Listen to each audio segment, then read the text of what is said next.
Stand by to launch FanStream Sports. 3, 2, 1. Let's start. Hello, sports fans. Welcome to FanStream Sports. Nothing but pure sports. This is the JP Show. JP, it's so good to hear you back on the air. Stand by. Now, here's JP. All right, good morning and welcome into another edition of the JP Peterson Show here on this Hump Day. Man, we got breaking news. We got crazy stuff going on with the stadium. We got a huge lightning. Brian Bradley will be joining us from the morning skate live from Benchmark International Arena. So we will check in on the Lightning. Huge game tonight. Cannot wait for that. I will be there doing my thing. We got Rays. Man, are they red hot? Are they absolutely red hot? They've won 6 in a row and just continue to play really good baseball. And my favorite pitcher, Nick Martinez, is kicking ass. You're and not we're gonna allowed do some to Bucs do that. draft You stuff can't with do Scott that. Reynolds this morning. 10:05. He's my favorite. I've said from the very beginning, this was the best signing in the history of the Rays. Him and his 1.2 Nick WAR. Martinez just making me eat it every day, and I love it. I'll take it. I will absolutely take it. You can't be right about everything, Timmy. Good morning to you, Timmy. I can be. How are you, buddy? I mean, I can be right about everything.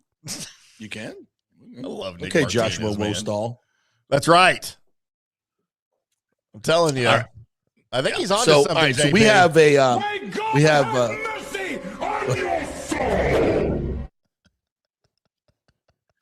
like, how is anybody taking this dude seriously? How is anyone taking this grandstanding politician seriously? I mean, it's beyond the pale now. This morning, the Rays flagship station, WDAE, gave a platform to a grandstanding politician and who is dead set against the Rays building a stadium in Tampa Bay, no matter what the cost is. And because he wants no public money going to billionaires, and then accuses Ken Babby of lying to his face without specifics, and then says they don't have the money. You know what? I finally think he's right. He's right. They don't have the money. I mean, why would Major League Baseball handpick this group when of course they didn't vet them. They didn't vet these guys, right? I mean, Zalupski, he's got no money. Oh, his stock price is down. They bought the team before that happened. And by the way, Cosgrove, he didn't have any money either. Yeah. The Doyles, they're broke. They're broke. Fred Ridley's got no connections. Augusta National, he's got no connections. Mike Murphy's got no money. I mean, these people they're all charlatans. Will Weatherford, what's he ever done? What's he ever done? They're all charlatans. Wostall is correct. That's a Major League Baseball forced an owner out and handpicked this group because they have no money. That's right. And they overpaid for the team. That's one of my favorite things. They've overpaid for the team. By the way, the Padres are worth $3.5 billion. They overpaid, so they got no money left. Like they got a piggy bank sitting in back. Oh, are we out of cash yet? Yeah, I think we are. Oh, shit. Like, absolutely ridiculous. Ridiculous. I mean, if the guy stands up and say, may God have mercy on your soul for supporting this and grandstanding like he is, you serious? You want to take these politicians seriously? Or would you rather look at the other county? I was at the county meeting, and it was all Wostall bitching. Doesn't even know about the district that he represents, West Tampa, that people park their cars for and make tons of money on these events. Well, he may know that, but he certainly didn't recognize that in the and when he said, "Oh, the people of West Tampa, they don't want this thing." Yeah, they kind of do. And by the way, we just got another letter from the people of West Tampa and all the businesses of West Tampa that are absolutely vehemently endorsing this project. It's absolutely crazy. If you're going to make an accusation like that, All these guys, they don't have any money. They're liars. Yeah, that's what's going on here, Joshua Wostall. And for the Rays flagship station, listen, I'm all for transparency, and Joshua Wostall can come on this show any day he wants, and I'll gladly have him on, and we can debate this. But for the flagship station to have them come on and make charges like this, like very serious allegations of lying and fraud, that they have no money, they can't come up with theirs. If that's true, I'll be the first to say I got duped. And Major League Baseball got duped. The governor got duped. Everybody got duped. That's what's going on here. And another column, op-ed, negative op-ed it's like a daily barrage of negativity. It's insane. It's absolutely insane. I bet other cities are just watching this and just going, wow, these idiots. Come to Raleigh. Come to Raleigh-Durham. Come to Charlotte. Come to Salt Lake. Yeah, we'd love it. All right, I'm going to get into this a little bit later on in the show, but we got Scott Reynolds, very busy man during these times with draft and post-draft from the Pewter Report. Once again, tremendous coverage from you guys on the draft. Nailed it. All these names that we see the Bucs drafting. You guys were all over it. How are you, partner? Good. Getting ready for a little Bolts action tonight. Hopefully, wearing this shirt will be the difference in the game. I always like to wear Bolts attire on their games, and when they win, I take credit because I wore the shirt. Of course. And when they lose, I picked the wrong shirt to wear. But I'm going your fault. Going with this one here. So I wore my Dallas Stars Mike Modano sweater on the show yesterday, and that in no way helped the Stars last night. They got slobber knocked. Picked the wrong shirt. Apparently. What does Mike Modano know about hockey anyway? Yeah, there's a lot of we will do our superstitions and wear our shirts and everything else, but the main thing we got to do tonight is show up and stand up. Are you going to the game tonight? I'm not. Okay. I would love to, but I'm not. So. Tickets ain't cheap. That's for no, damn they're sure. not. No, they're not. And I'm looking for free tickets tonight. though. If anyone has free tickets, if anyone would like to host Scott Reynolds, yes, yeah, absolutely. No, I'm with you, brother. I will entertain you during the intermissions with Draft Talk. So just have me as your guest, and be better what I'm doing. No, we're going to have a lot of fun tonight, and we are definitely, as a crew of the Lightning Vision crew, going to be trying to encourage our fans to stand as much as they possibly can during this game tonight. And if you are going to the game tonight, you are not allowed to tell anybody in front of you to sit down. If they stand up, you stand up. Yeah. And you yell and scream. All right. There we go. I'm the rest of the playoffs. all about that. Yeah. That's what we're going to do. That's what we're going to do. All right. So just let's just go from a general thought on this entire draft. I think universally well graded by all the analysts. And for Mel Kiper. Mel was not happy. No, he wasn't. Yeah, that's He's so mad about Shadur Sanders from last year. I wanted them to have a tight end. Their number one need was a tight end. And our number one need was a tight end. Is that really what he said? And because they didn't draft Kenyon Sadiq in the first round, he gave him a B-. It's like, did you not have Ruben Bain ahead of Kenyon Sadiq on your draft board, Mel? It's like. I love Mel Kiper. He's the original draft analyst. Yeah. I watch the guy religiously each year on ESPN. But it's like there comes a time when it's like, you're out. You need to go to pasture. Yeah, we saw it with Lee Corso. I'm just saying it's like how can you give the Buccaneers a B- because on your need list it was a tight end at number one. And they had a chance to get Kenyon Sadiq, but Ruben Bain was a higher graded player. An outside linebacker, also a need, also probably up there, more so than tight end. And the Buccaneers, we said all along, they wanted to get a tight end for their room for competition. They paid Cade Otton $30 million over 3 years. That's $10 million. He's tight end one. Right? They weren't going to draft Kenyon Sadiq in the first round. They just weren't. We didn't have Kenyon Sadiq because the Bucs' best bet at tight end because we knew they weren't going to draft him in round one. So, again, it just, if he wants to stand on that hill and die, okay, but it's like you're the only one who gave the Buccaneers that low of a grade. Yeah. And the only one who I think actually thought tight end was a number one need. That's just and it was wrong. JP, you will attest that I have been crying for a new tight end for this team. You're not a Cade Otton fan. I was crying for Kenyon Sadiq, but that's not the number one need. Obviously, Ruben Bain was the better pick, and I'm not mad about it. I hate the contract they just gave Cade Otton because he's going to have more drops than dollars.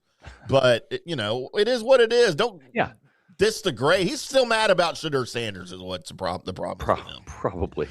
which is laughable. And it goes to obviously there are other priorities. I mean, I get it. It's like I'm kind of starting to embrace my old man curmudgeon. I just turned 54.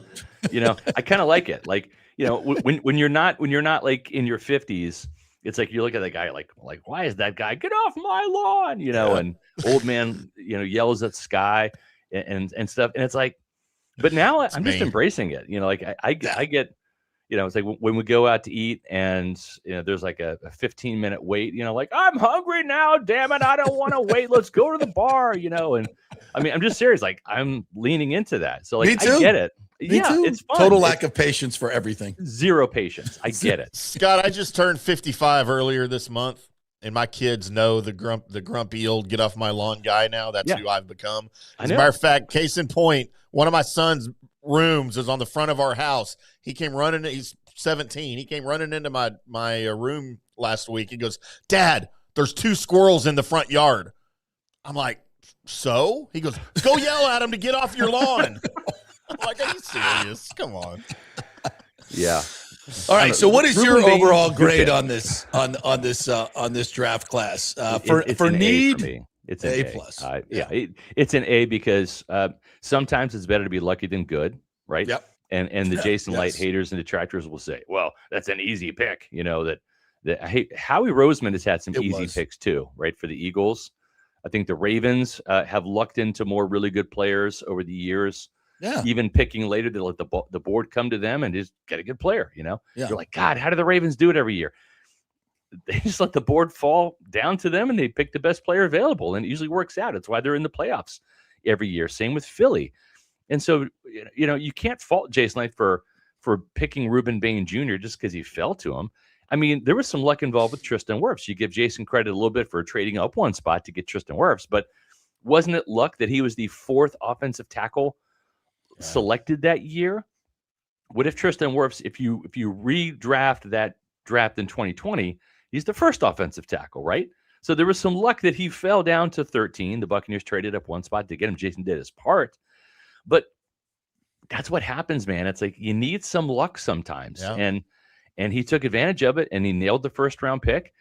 I would have loved to have seen this team get Jacob Rodriguez in the 2nd round, but as I said on our draft show, and no one was more crestfallen than myself, the official president of the J-Rod to Tampa fan club, when they didn't move up to get Rodriguez.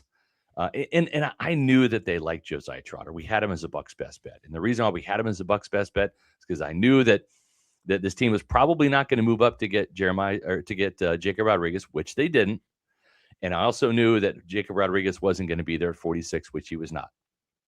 That's why we had Josiah Trotter as a Bucs best bet, not Jacob Rodriguez. And I had Bucs fans saying, well, wait a minute. You had Jacob Rodriguez as the 2nd round pick in your mock draft because in our mock, we had them trading down for Akeem Mesidor, picking up a day 2 pick, which then they would use to move up to get Jacob Rodriguez. That was the only path to getting Rodriguez, to trade up in the 2nd round to get him.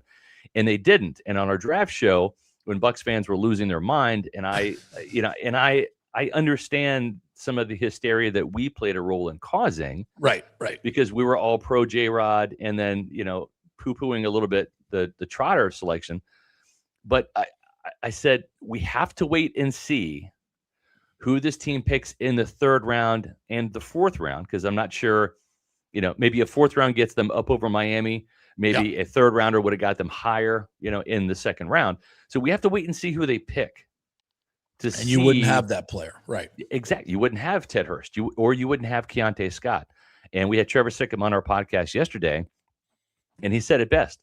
If there's 2 worlds where it's Ruben Bain and Jacob Rodriguez, and then Keontae Scott, or Bain, Rodriguez, and Hurst with no Scott, Or I could have Bain, Trotter, Hurst, and Scott give me that one. And I agree with that one too, because they hit on the 3rd and the 4th round picks as well. I think Scott was an absolute steal. We had Hurst as a Bucs best bet. We actually had 3 Bucs best bets. We hit at a 7. Nice. It's pretty good considering we only have 22 Bucs best bets, period. Very nice. So to me, I'm okay with Trotter. And here's why. I'm going to be doing a Pewter Pulse on this in a little bit, but just to give you all like a sneak peek of that. Pewter Pulses are my videos I do for Pewter Report TV. Josiah Trotter is a redshirt sophomore. He played 2 years of college ball. Started at West Virginia 1 year, Missouri the next year. 2-year starter. It's pretty good. Started as a redshirt freshman, right? Jacob Rodriguez wasn't a starter until his junior year at Texas Tech.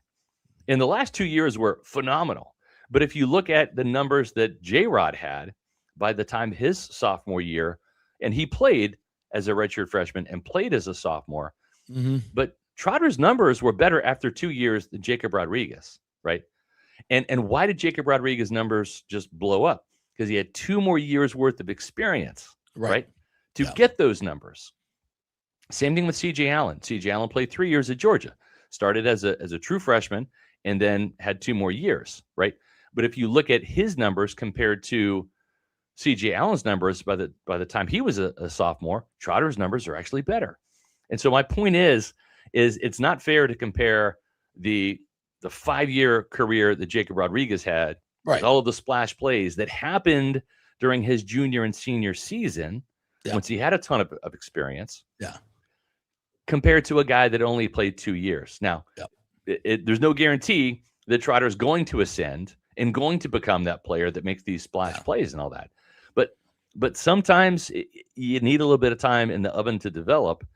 And that developmental time is going to come at the NFL level for Trotter. And that's my only hiccup here.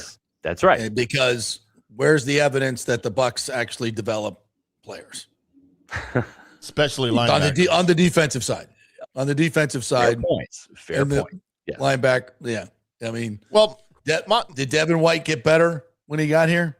Devin White, the 2019 and 2020 versions were really good. And it justified. Yeah, they were. And they won the Super Bowl.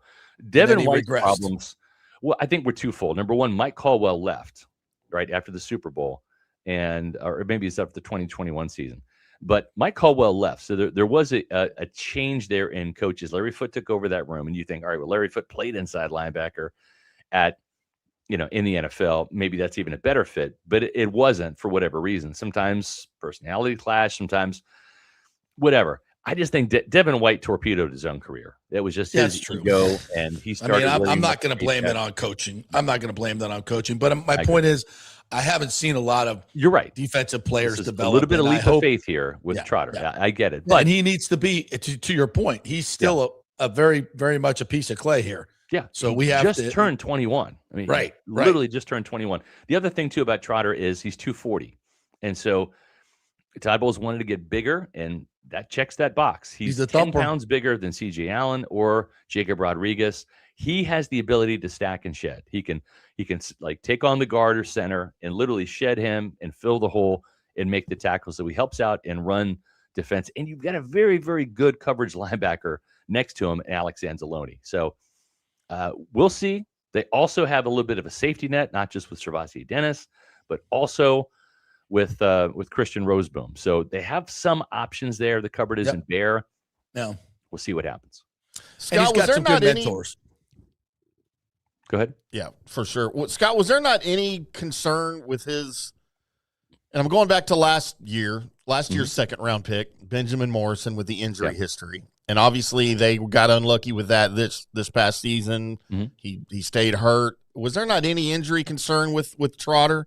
I mean, he missed all of 2023 with an ACL. He had a knee surgery at the end of last year. He played two full seasons, really. So I mean, I think that's kind of past him. Like Jamel Dean, when Jamel Dean was drafted by the Bucs, he had torn his ACL twice. He tore it once in high school, I think on one knee, and then the other knee in college at Ohio State before he transferred to Auburn. Right. And then he had plenty of injury problems after that, just not the ACL. Just not the knees, yeah. Yeah, right, yeah. I don't think outside of maybe a bruised knee, I don't think he had any knee problems. So Yeah, but if they draft him, they get the clear medical on that. And I think that was part of the reason why they didn't draft C.J. Allen was a little bit of a red flag there with the knee on the medical. Not enough to take him off their board. It just didn't have a second round grade on because of that, I think. Perfect. All right, what do you love about Ted Hurst? What's your favorite part about him? We're at the Senior Bowl and we're watching defensive players because we knew this was going to be a defensive draft. And this guy from Georgia State keeps popping off against like top shelf talent. And, we weren't even really watching the wide receivers that much because remember at the time, it's kind of like probably going to re-sign Mike, right? I mean, that was really where the news broke at the Senior Bowl about maybe Mike Evans not re-signing with Tampa. And I was actually there talking to Tony Pauline, who actually broke the story and caused a stir at the Senior Bowl. And I remember talking to Tony about that. He gave me like the insight into why it was less than 50-50 Mike was going to return to Tampa. And I was like, oh, damn. Like, all right. And that's kind of like when we started buying into that because I had some intel that Mike might not return. And but it was there that he started blowing up and we just kind of saw him and then like, okay, well, looks pretty good. He's got some size. And then we go to the combine and he's the only wide receiver the Bucs had a formal interview with. We're like, okay, all right. Then we started really watching the tape and getting into it. And it's just like when Mike left, you need another X. There's only a handful of X's in this draft. He's one of them. And he's got an incredible size speed component. It's not just a vertical speed either. It's the yards after catch ability. He's got a second and third gear he can hit on those slant passes where he can literally just blow the doors off the barn. Like he can catch the 7-yard slant and take it 70 yards. And I'm not saying that's going to happen at the NFL level, but the speed is real. The size is good. And he might be a guy, and Matt Matera said this on the Peter Report podcast the other day, and I wholeheartedly agree. You got Chris Godwin Jr., you have Emeka Egbuka, you've got Jalen McMillan, some proven wide receivers at the NFL level.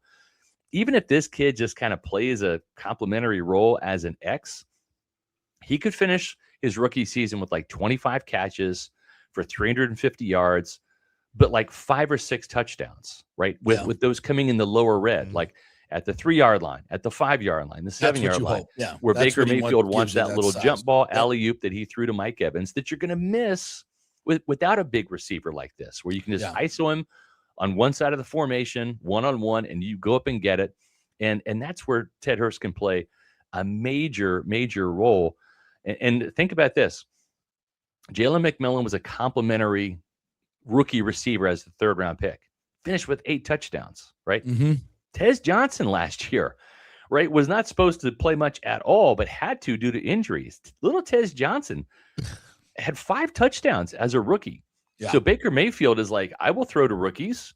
I will throw touchdowns to rookies. I will throw to the open guy. Normally they're on the number 3 or 4 corner. Exactly. Usually the rookie receiver is the guy that's not getting all the attention. So here you got a guy with size, with contested catch ability. I can totally see him just mossing people down there in the lower red and catching those fade passes in the end zone. And even though the yards and the catch, components might not be great as a rookie, pencil him in for 4 to 6 touchdowns. Really big help for the Buccaneers and for Baker Mayfield this year. Well, and he's the deep threat, right? I think he had 25 or 24 something passes of 20 yards or more last season. I think that was second or third in FBS. And then what I like about this pick is coming into it, he's in a really deep receiver room, right? Like, with Godwin, Egbuka, McMillan, you mentioned Tez Johnson. So I think you can kind of pick and choose where you want him to be, and he's not really under a lot of pressure to be. And there's going to be comparisons to Mike, of course, with his size, for sure. But he doesn't have to come in and be That's right. The Mike Evans. He can be a rookie, and they can kind of pick and choose where they want to use him. So he's not under a ton of pressure. And I think for a guy like him, that's great. Yeah, and if you're Baker Mayfield, like let's just fast forward a couple of years. Chris Godwin's gone, right? Eventually, I mean, he's 30 this year, be 31 next year, making $22 million a year, right? So at some point, he's not going to be at Red and Peter anymore. And by then, your starting 3 receivers should be Emeka Egbuka in the slot, replacing Chris Godwin, Jalen McMillan on the outside at the flanker position, and your split end is Ted Hurst. Yeah. And then you've got Tez Johnson as that super sub who can come in as a skinny slot, or can, like in bunch formations, or play the Z receiver position on the outside and trade some reps with J-Mac. So, it's great for the future. It really is.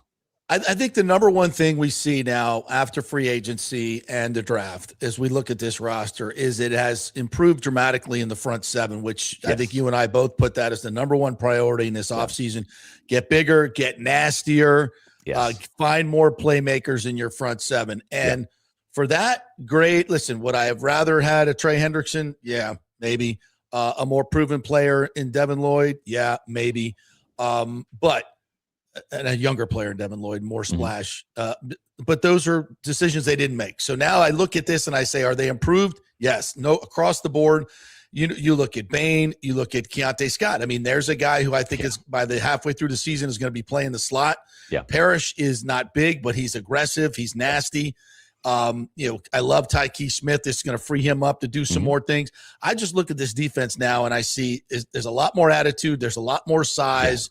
And there's more, just more playmakers. Would you agree? I totally agree. And Parrish might even beat out Morrison at the cornerback position. I'm counting on that. He was an outside corner at Kansas State. I mean, I'm counting on that. And even though he's 5'10", he's close to 200 pounds. I mean, he's got some size on him. He's aggressive. He's not a 5'10", 180-pound cornerback. As is Keontae Scott. He's bigger. There's nothing and more wrong aggressive. with that. They look like linebackers. Rondé Barber was 5'10", 180 pounds, right? So I'm not like knocking size, but Jacob Parrish is 192, 195, and he has some size. Keontae Scott is a fantastic nickel option, and also too, it gives Todd Bowles like a little bit of a mismatch there because he has some size. So if you're going against like a big slot like Drake London in Atlanta, right? They'll use that 6'4" receiver inside sometimes. You've got a little bit of a bigger, better matchup there, but if you run into a team that still kind of using that quick, shifty little slot, like think Wes Welker or Julian Edelman back in the day, you have Jacob Parrish, who's got incredibly fluid hips, who might even be a better matchup. So it just gives Todd Bowles another option in the slot. And then, Keontae Scott, he can also play some safety in the pinch too. So it's just another player there with speed that I think is going to cross-train, kind of like what J.J. Roberts did last year, cross-training between slot and safety. And I love that pick. I mean, the first 4 picks were great. I'm actually probably higher than most on DeMonte Capehart out of Clemson. We had him as a Bucs best bet at defensive tackle. Great size and athleticism. 315 pounds, ran 4.85.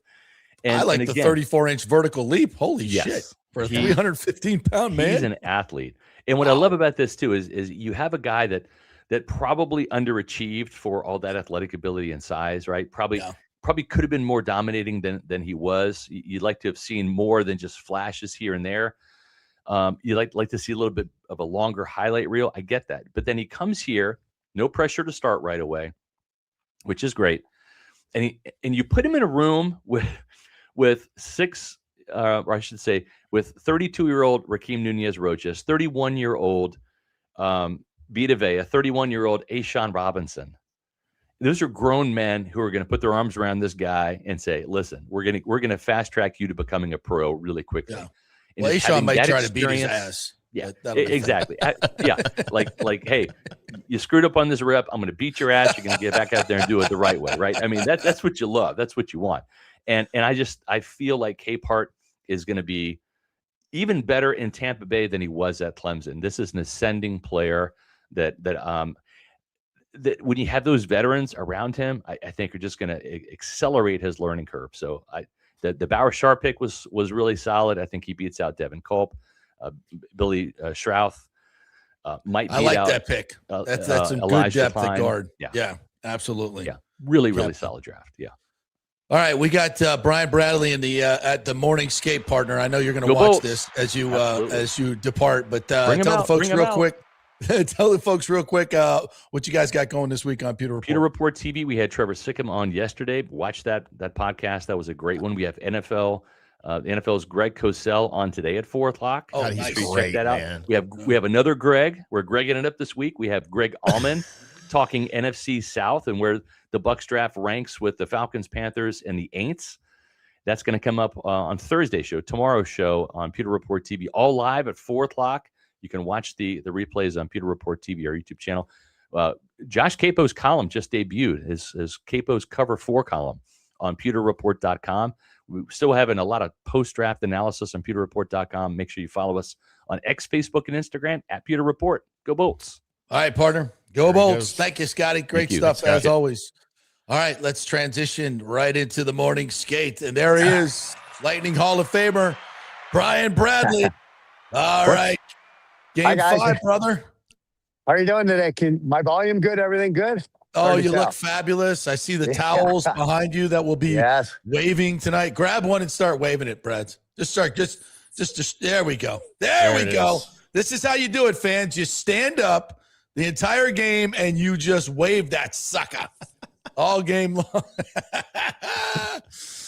Man, this is going to be fun tonight, partner. Just this series has been as close a series as I've ever seen. Give me a reset on what you've seen so far. Oh, there's the ice. Who's out there? Well, you know what? In net right now is Vazzy's on the ice. He's in net. Obviously, he's playing tonight. Obviously. You got actually Brayden Point's on the ice tonight. Gonzalez, Lilleberg, Datsu, Hedman's right here in front of us right now. He's going to the corner to get a puck. That's Victor Hedman right there. Passing it up. There he is going down low. Corey Perry, Yanni Gord. Connor Geeky just took a shot. They got it, Oliver Bjorkstrand's on the ice. Carl. Crozier's on the ice, the backup goalie. So, Savern. So, most of the guys are not skating today. I heard yesterday that everybody skated in Brandon except Brendan Hagel, just for maintenance reasons. But the whole team skated yesterday in Brandon. I heard Brendan Hagel didn't skate, but, obviously he's got, 6 goals and assists. He's got 7 points in the playoffs. He earned a break. Games. Yeah, he earns a little break right now. So, let's talk about the games. So far. I mean, we always obviously 1 and 2. We won in overtime. JJ Moser with a fantastic goal in overtime. Yep. Then we go up there to Montreal. Games 3 and 4. I was at games 3 and 4. I mean, at game 3, we played okay. I mean, John Cooper said it was the worst game he thought we played in the playoffs. I agree with him. We only had like 17 shots, got all, I think, 29 or 30 to 17. We lost in overtime when Lane Hudson had a bullet, but we weren't really in the game a lot. The guy who's been outstanding is Vasilevsky. He was great in games 1 and 2. Game 3, honestly, if Vazzy is in net, it's 6-2. We don't go to overtime. Yep. He's that good. He is outstanding in Montreal. Even the first couple games here, he's over the top good.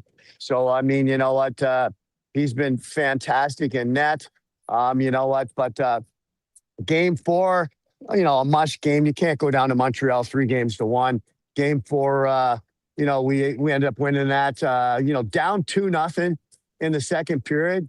And we're playing okay, not playing great. And then, we had some chances to score a physical game. Have a different lineup in there. They put Bjorkstrand in. They took Savern out. There's no one's going to fight. No one's going to fight Jack Guy. And, Josh Anderson's running around, but guys can kind of control him. And, we're down 2-0.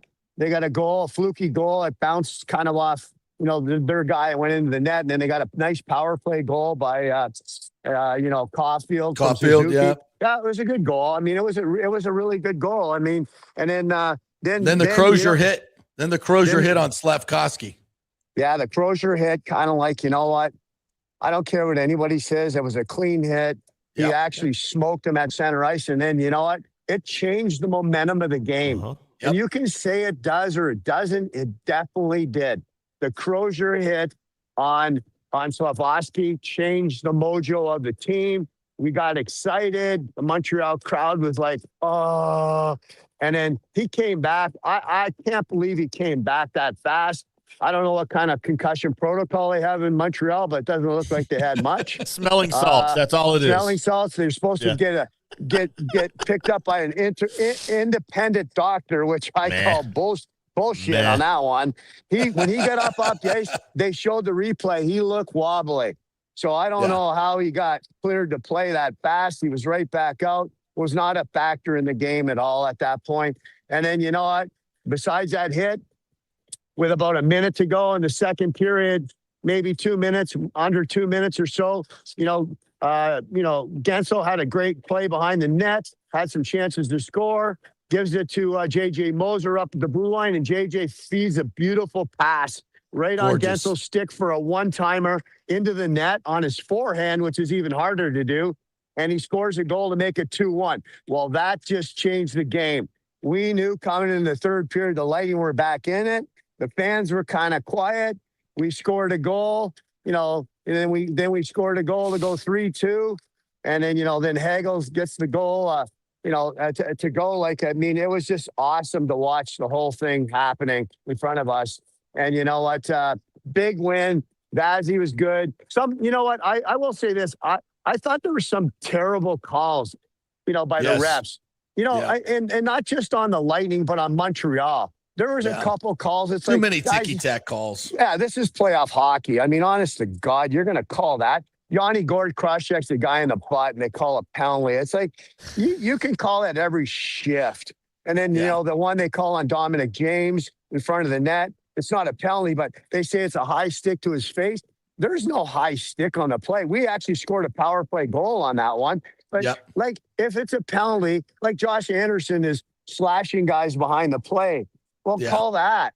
What are they doing here? You know what I mean? It's been a weirdly officiated. I kind of feel like with all the fisticuffs in the regular season that the league was like, all right, just start calling penalties on these guys. We got to clean this crap up. So now they're calling everything, and it's not playoff hockey. And I don't like it because it takes Kucherov off the ice way too much. And I think it's bad. The more special teams in this series, I think the worse it is for the Lightning. Is that fair or no? Yeah, I don't know if that's fair. I think we're a better team 4-4, but I think 4-4, I think you know what? Here's the thing. You know what? I think Vasilevsky's been unbelievable. I think our defense have been outstanding, pretty good. Our forwards, they're all over Kucherov, Hagel, Gensel, Cirelli, and outstanding. I think if we get some power plays, they're only good right now. This is the thing about Montreal that I am going to say here now. Montreal's awesome on the power play, but like us, but 5-on-5, they haven't proven anything to me in playoff hockey that they're good at 5-on-5. Like nothing. And I'm going to knock on wood right now because we've dominated them 5-on-5. And I will say this, the difference in this series has been a factor of two people. And I think it's been John Cooper, unbelievable coach, started changing lines up, mixing guys around. It's like a bingo balls are coming out. Anthony Cirelli, who no one talks about, is shut down Suzuki's line. They are matching line combinations in Montreal. And it's not easy to do because you got to go on the ice for 30 seconds, 20 seconds. They change, he changes. They come out, he comes out. It's a really tricky thing to do, but Cirelli's been outstanding. And John Cooper's did a fantastic job, not only with matching lines in the bingo ball thing, but, given the power play, in games 1 and 2, we were awful on the penalty kill. They came up with a really good system to take that stuff away on Montreal now. And Montreal is getting very limited chances to score on their power play. They don't look good. And 5-on-5, the Suzuki line hasn't did anything with Caulfield and Sobolewski. They haven't did anything. They haven't even scored a goal 5-on-5. So, it's the third line for Montreal that the Lightning are having problems with. 5-on-5. Yeah. Well, and that happens sometimes because, you know what, they're getting some chances to score, playing against line 3 sometimes. But I like when he's moving guys around. And I'll tell you another factor in the game is, and I say this, but Kucherov and Point, when they play, we win. Yep. And Gensel, Hagel have been outstanding, but they're gamers. They're just they can play. Cirelli's been unbelievable, but I think another factor besides Point and Kucherov, they have to play. If they play, we win, just like Vazzy. And at the end of the day, Dominic James, that kid that's come back in the lineup, is awesome. He's brought speed and he's got grit. He's got tenacious. He's going to score some goals. Don't be surprised if the kid gets one tonight And you know what? Because Montreal does not have any clue how to stop him with speed. They're literally shitting in their pants there because he's coming so fast. He's coming so fast at them. They are backing up into their own zone. And that's creating a lot of time and space for that line. And you know what? Montreal has no idea. He's playing on a Connor McDavid level with speed. And they can't stand that speed. And that's why I said we got to play with pace. We got to play with speed to beat Montreal because they don't like to play that way. They're not like that, especially their defense. They can't handle that. Brian Bradley joining us here, Lightning Hall of Famer. We got Game 5 tonight, series tied at 2. Huge game tonight. Brian, you were there in Montreal. I was there in 2004 when the Lightning were there, and it's one of the top 5 game experiences I've ever seen in my life. That place is absolutely bonkers. What was that like? And let's encourage the fans tonight to do a lot of standing and a lot of screaming to kind of give us a little bit of – because our home ice advantage, I'm not blaming it on the fans, it's not been great. It has not been great. And the players need to play better there tonight. The fans need to be better. We all need to be better. The intermission host needs to be better. Everybody needs to be better tonight. Yeah, no, I don't disagree. Like I will say this. When you go to Montreal, original 6, like Toronto, but maybe one up from Toronto, the crowd in Montreal at the Bell Center was over the top good. It was loud. It was noisy. When they were coming out of that tunnel, it was ridiculously loud. It was like 110 or 15 on the decibel reader. I mean, you couldn't even hear anybody talk or anything. But you know what? I love our fans. They've been great. I mean, you know what? Montreal's been to one. They've never won a playoff series in like 12 years. So we've been kind of spoiled here with the Lightning winning cups and all this stuff. So, you know what? We need a big 6 man on the ice tonight. We need to have the fans 100% behind us. They're great. When they get going down here in Tampa, this building rocks. And you know what? It's got to start right at the beginning of the game. When they come out through that tunnel, I want to see this roof at Benchmark International blow off tonight. And you know what? Let's get a big win tonight in front of our home fans and go back to Montreal and close this series out. Love it. You know, Jay, I don't know if you guys know or not, but I'm the owner of Totally Useless Stats and Trivia. But Jacob Dobish is trying to make history here in the series, boys. If he wins another playoff game, he will be just the 3rd Montreal Canadiens rookie goalie ever to win 3 games in the playoffs.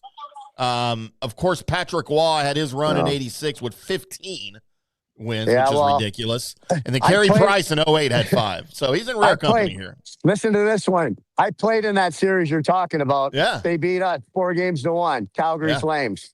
So Patrick Waugh, let me just say this. He's not Patrick Waugh.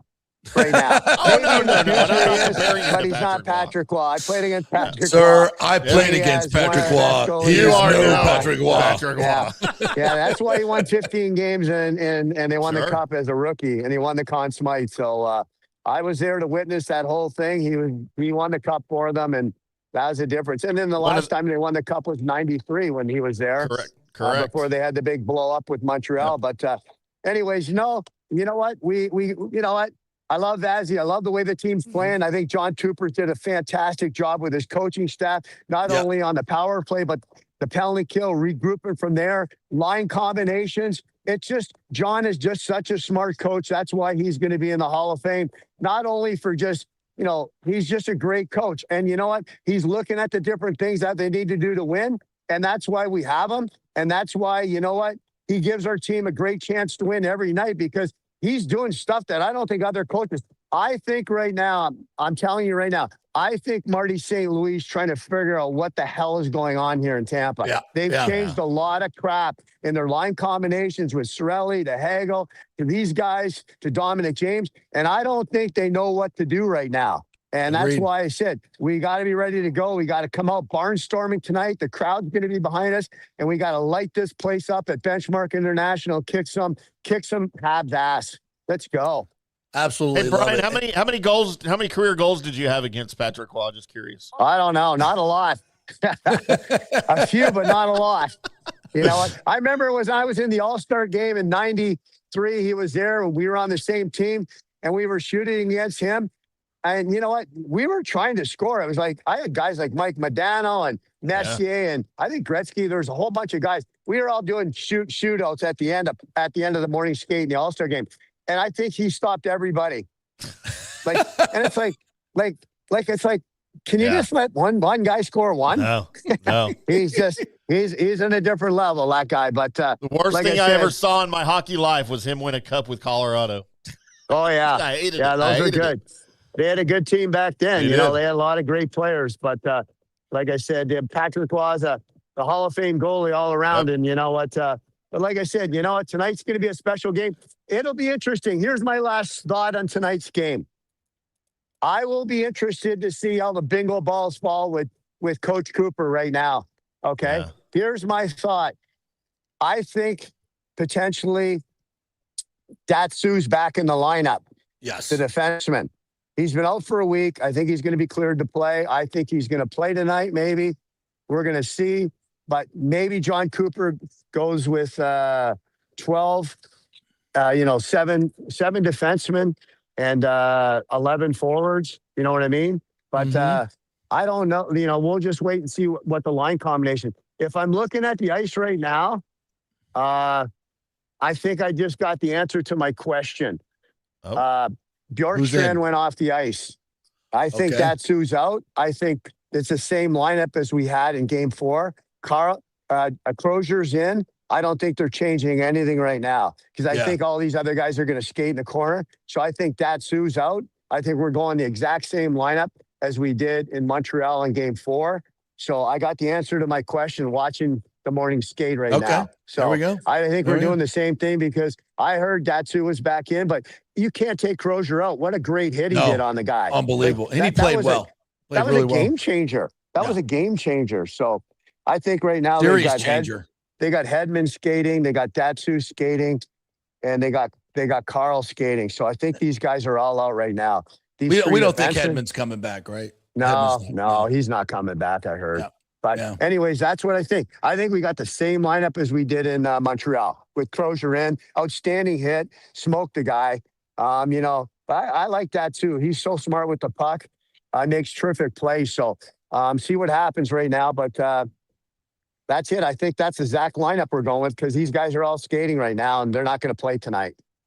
So all right, Brad, it's great stuff, my man. I will see you tonight. We'll get the crowd fired up, and it's going to be super fun. This is what the hockey's all about. Game 5, tied at 2. Here we go. Thanks, partner. Appreciate it. See you, boys. Have a great day. Go Bulls. Over and out. Go Bulls. Yeah, Game 5 situation. Hang on. That's supposed to be for later. Sorry about that. I don't know what something funny you're going to get a kick out of is what it is. All right. We'll see. As far as lineup changes go tonight, I think we kind of settled on something there in Game 4. And we said this before the series. As the series goes on, I think the Lightning have an advantage just because of experience. That's where experience comes in, experience in coaching, getting the matchups you want. Obviously, they'll have the last change tonight, so it'll be a little easier for Coop to get the matchups that he wants. And I think another thing, and somebody just Michael LaRue just put this up. Brandon Hagel is in. This dude is a game time decision. We'll see who's out there. But the bottom line is a couple things have developed in this series. Number one, Brandon Hagel has established himself as the emotional and heartbeat of this team. And you need a leader like that, right? You need your William Wallace when you're going into the battle like this. And he has brought this team in on the bench, on the ice, everything. 6 goals. He's been phenomenal. Absolutely phenomenal. So you got, and that's something that I don't know we've had over the last couple of years, right? Yeah. That guy who's going to just drag you into the game, drag you into the fight, be that fearless leader.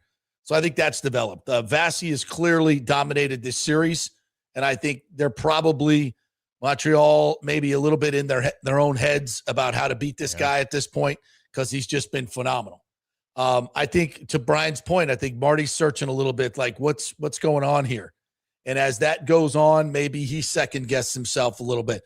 I think the physical play that the Lightning have, the constant leaning and bashing, and as Brian said on his last hit last week, after the whistle, just a shot here, a shot there. That's playoff hockey. I think that's starting to wear on them. So, I think Montreal was the better team the first 3 games. We got that. We stole one in game 2. That dominant overtime performance, third period performance, and then coming back with that comeback and the big hit kind of turned the series. So now tonight you got to really take the series by the throat. This is, game 7s are the ultimate. Obviously, this is as close to a game 7 as you can get. It's, the numbers I think are 78, 80%. The team that wins game 5 in a tied series goes on to win it. Yep. It's just a huge freaking game. And the Lightning have played in many of these. They played in many of these. This core has played in many of these, and the Montreal Canadiens have not. Yep. And that's supposed to matter. It's supposed to matter, so we'll see if it matters tonight. And I think it will. We got a super chat. When you get late into these series, JP, I've been saying it the whole series. It really comes down to coaching, man, and it's a chess game. And right now, I still give the advantage to John Cooper. Yep, absolutely. All right, Alex Nunn has a super chat. Thank you very much, partner. $5. Great Rays game last night. Meet 4 Rays players, including Aranda, and I met Ryan Bass too. LFG, Rays, and Bolts. Yeah, Ryan did an awesome thing the other night with that little girl. It's getting a lot of play, and rightfully so. Oh, they were talking about it here locally on the fan. They did a whole segment about it. Yeah. So, yeah, I mean, it's getting a lot of airplay. Really well done. So. Yeah, and we still have to deal with the villain in this. We got to go find that. Ryan's got to go find that guy and publicly shame him. So when I was listening, and I hadn't heard this before. He's too nice a guy, though. Only I would do that. So when I was listening to Sean and RJ here on the fan talking about it, I think it was yesterday morning. So they said later in the game, a couple of innings later, that the guy went and gave the ball to the girl. And I hadn't seen that anywhere else. And I'm like, after he had like an hour to think about it. Like, that doesn't count. After turning on his social media and going, you've seen everybody. Dude, I guarantee you that's what happened. Like, he was getting text messages from his buddies like, dude, you are arch enemy number 1 right now. You better go give that ball back. But it's too late. It's too late. It doesn't matter. Yeah, he does not get credit for that. It's too late. No, you can't undo that. All right, we'll take a break. We'll come back on the other side, and I want to get into a little bit more of the Joshua Wostall bullshit from this morning. Rays on the field. Johnny Gerber is going to join us, talk about the Cadillac golf action this weekend. We'll get some bets in on that. I believe Big O may be joining us at the end of the show, talk a little bit more Rays. So lots more coming your way here on the JP Peterson Show. Don't go anywhere. We're brought to you by the great folks at Riveters, your number 1 sports bar here in Tampa Bay. If you're looking for a place to watch the Lightning game tonight, you're not going to the game, it's a great place. You can watch baseball in the afternoon. You can watch hockey at night. Just stay there the whole day. There's no reason to leave. There really isn't. Because you can eat there. They have bathrooms. They don't have showers that they know of. I think that's next door. But you can do everything else there that you need to do. So head on over to Riveters and tell them JP sent you. Back in 3. Pitch Roofing believes giving back is part of doing business the right way. That's why they proudly offer exclusive discounts to those who gave the most to our communities, including veterans, first responders, seniors, and teachers. And for listeners of the JP Peterson Show, there's even more good news. Pitch Roofing is now offering a special discount just for fans of the show. With so many roofing companies coming and going in Florida, it's important to choose a contractor you can count on long after the job is done, especially when it comes to honoring your warranty. Pitch Roofing is built for the long haul with a reputation for quality, transparency, and standing behind their work. Whether it's a repair or a full replacement, their team delivers honest guidance, quality workmanship, and no high-pressure sales. Call 727-67-PITCH, 727-677-4824, or visit pitchroofing.com to schedule a free estimate.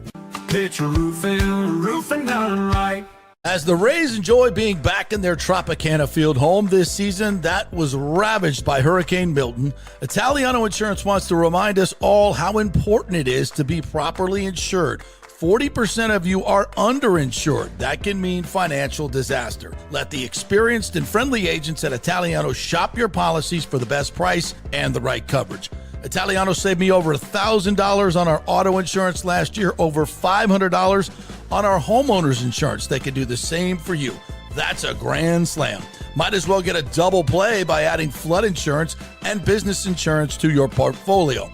Cost less than you think, and trust me, you do not want to risk your home or personal wealth. That's a whiff. So step up to the plate and call 813-877-7799 and chat with our all-star agents at Italiano Insurance, or call our Boca Grande office at 941-964-0400. Hey guys, you already know that Riveters is the best sports bar in all of Tampa Bay, but now it gets even better for Rays baseball season. During all Rays games, check this out, $6 Tito's, $6 Jack, $6 margaritas, all during Rays games. Are you kidding me? And that's always a great pour from the great bartenders at Riveters. Great service, great food, everything is fresh, nothing is frozen. And let me tell you, if you want baseball and wings, you will not find any better than Riveters. Their sauces, like the blue cheese and the ranch, and everything is handmade, and the wings are big and they're perfect.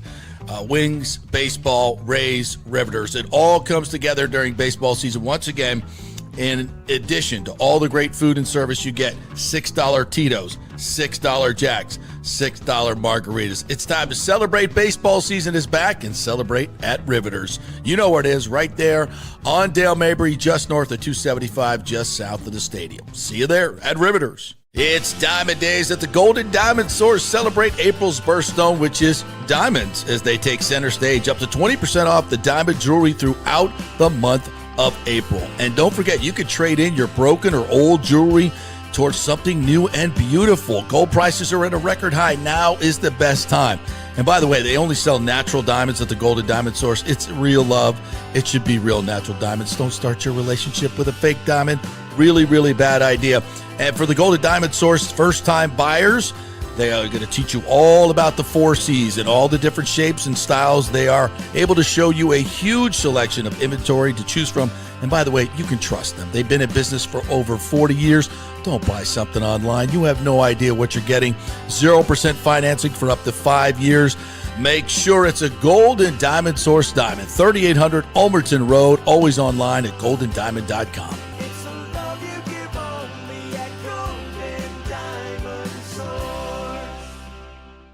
Hey, JP here for Genesis of Tampa and the Murphy Auto Group. I think the best way to experience a business is to use that business. And I just did at Genesis of Tampa. Just bought a GV70, a 2023, and it feels and drives all new. It's an absolutely fantastic car. The technology, the comfort, and the price, absolutely outstanding. Frankly, I never thought I could get into a car like this, but they made me a deal I could not refuse. And I also get the VIP service where you can just drive right up, their pit stop service. They'll top off all the fluids, make sure your air in your tires is good, new wipers if you want them. If you need extended service, they will come to you, bring you a courtesy car, and then bring your car back. What more do you want? The experience was just VIP all the way. And you can get that at Genesis of Tampa. And don't forget, you can get extended warranty, which I did. So I have worry-free miles up to 100,000, and all they do is just take it in. Actually, I don't have to take it in. They come to me. It's perfect. It's Genesis of Tampa right there, 801 East Bears Avenue, right off of 275. Go see them and tell them JP sent you. Let's go. Right now, back to the show on FanStream Sports. All right, welcome back to the JP Peterson Show, brought to you by the great folks at Italiano Insurance. Hey, listen, if you're getting your homeowner's bill and it's going up, auto insurance bill, everything's going up. Everything's going up, right? Well, there are companies that come into the marketplace that may offer some lower rates, and you're going to have to go out and scour the internet to find them, or you just call Italiano Insurance, 813-877-7799, and they will set you up. They'll do all the work. They'll scour all the companies for you. They'll find you the right price. They'll find you the right company. And not only that, they'll get you all the discounts that you're entitled to. Many of you don't know about those discounts, especially when it comes to homeowners insurance, even auto insurance. So let the experts do all the work. You get all the benefits. Italiano Insurance, 813-877-7799. All right, partner, little baseball chatter here. My favorite pitcher, Nick Martinez, once again, who I stumped for often. I love how you come around on things that I talk you into. Clearly, I was wrong about that. Worth every penny. He was fantastic yesterday. Absolutely fantastic as they get a 1-0 win. Aranda with the RBI single.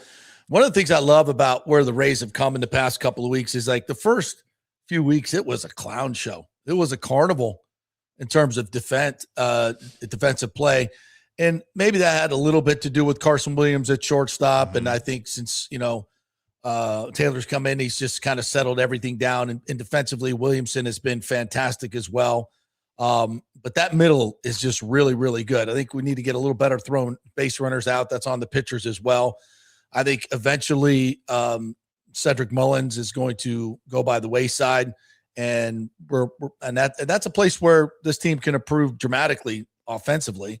There's just a lot of room for this team to grow, and they just keep stacking wins. The bullpen has improved tremendously. Now Seymour almost gave it away last night, but Soldier came in, and I think Cash and Snyder are doing a really good job of finding those high leverage moments. Baker's been great. So, and they're doing this without Pepio. They're doing this without Clevenger. They're doing this without some of their better players, and who have been especially in the bullpen. So there's room for this team to grow, and they just keep stacking wins, and I absolutely love it. Absolutely love what we're seeing on the field. Yeah, never saw this coming, right? Never saw this coming. When we talked about the team just sort of being, I don't know, the way it looked on paper, just sort of thrown together, right? Like you didn't really have any answers. You had Chandler, obviously, that we thought we knew that how they were going to use them, but apparently we didn't.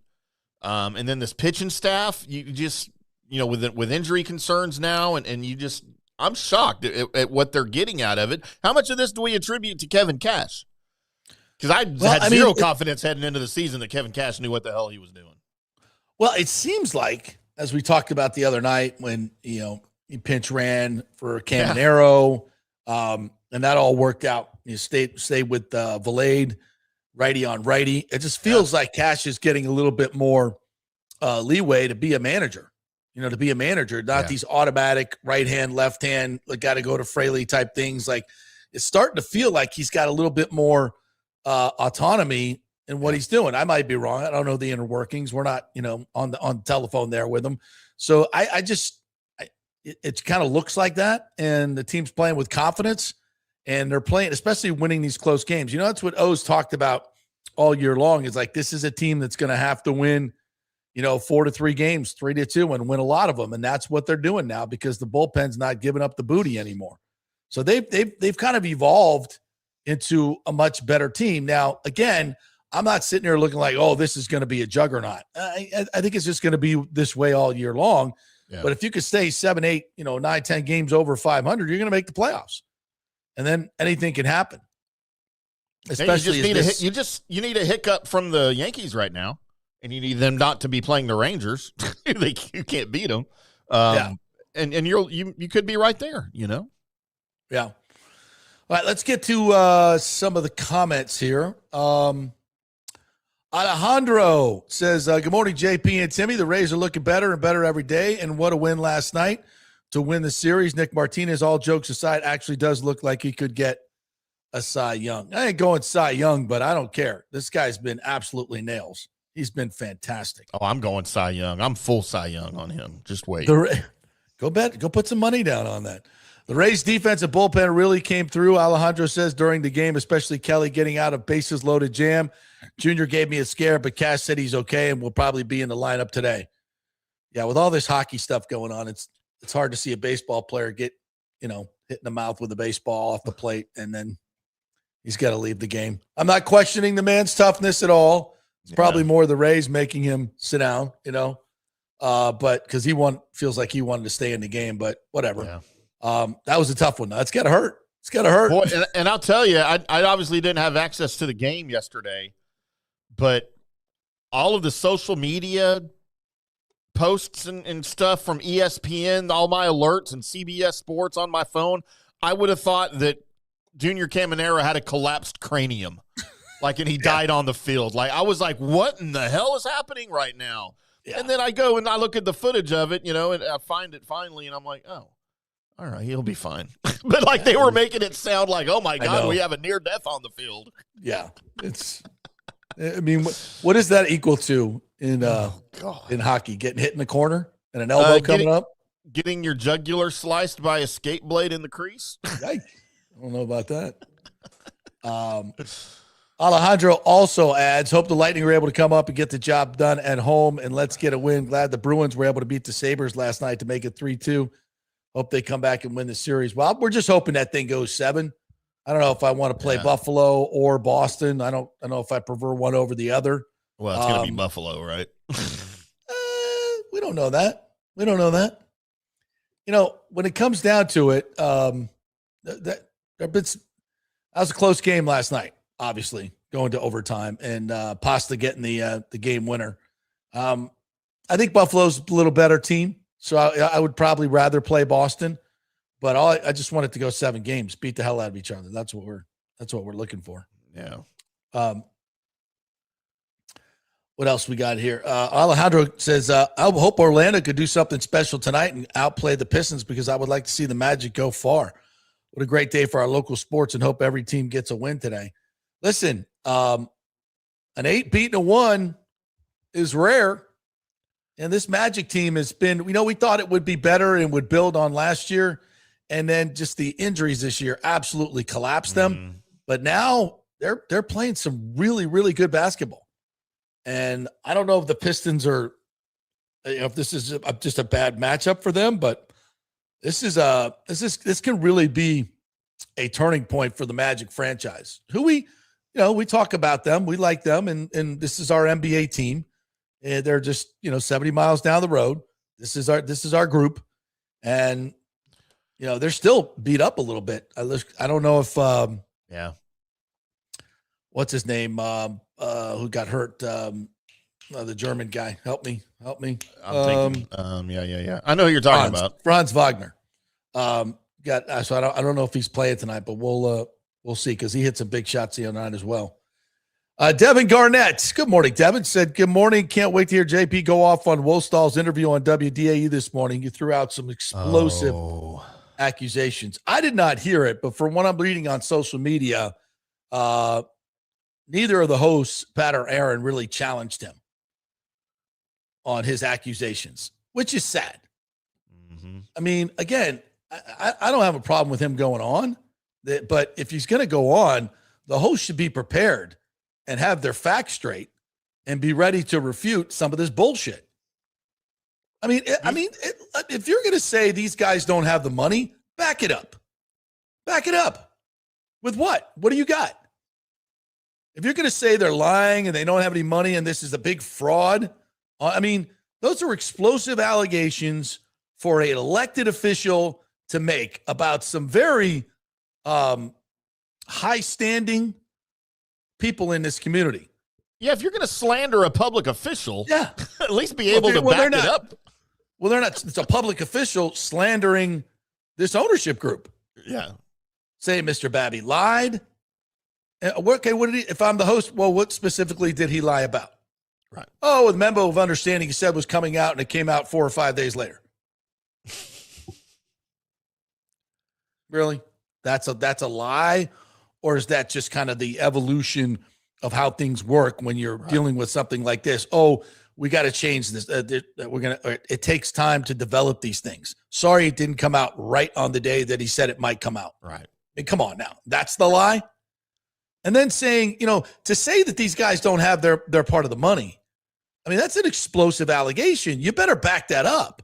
And without backing it up, you're basically saying these guys are a bunch of liars and a bunch of fraudsters. They don't have any money. They're lying to us at every turn. I mean, that's bullshit. And that they duped Major League Baseball too, by the way. I mean, but this is also the station that shilled for Stu Sternberg for how long and enabled him to to carry the stadium saga out as he's done. The local media that has supported Stu Sternberg, and I didn't support him when I was over there. And they did come to me while I was on the air and say the Rays aren't happy about the things you're saying about Stu Sternberg, that he's lying about things. Well, tell him to stop lying. That's not my fault if he's going to, and he was lying, and I brought specifics to the table about what he was saying, what he was doing. And yes, Major League Baseball finally caught on and kicked him out of baseball. But that doesn't change the fact that that station and the newspaper and a lot of others shilled for Sternberg for years, enabling him to commit fraud on his partners, allegedly. He had to settle the lawsuit, didn't he? Yep. And all the things, and to get to the point where no public officials would trust the guy or work with the guy. So Major League Baseball had to get him out, and you supported him at every turn. 620, and now you're dragging this guy on, this grandstanding politician, and not even challenging him when he makes these incredible accusations, except putting it out on social media. Oh, explosive allegations. Well, did you challenge him on it? Did you ask him what proof he has that they don't have any money to pay for their half? Did you ask him specifically what Ken Babby lied about? Evidently, no. I haven't heard the interview. I don't know, but from social media saying they didn't challenge him on any of it. Well, of course, if you don't know your facts and you haven't covered the story and you don't go to the commission meetings and don't read all the stuff like I do, you probably wouldn't know.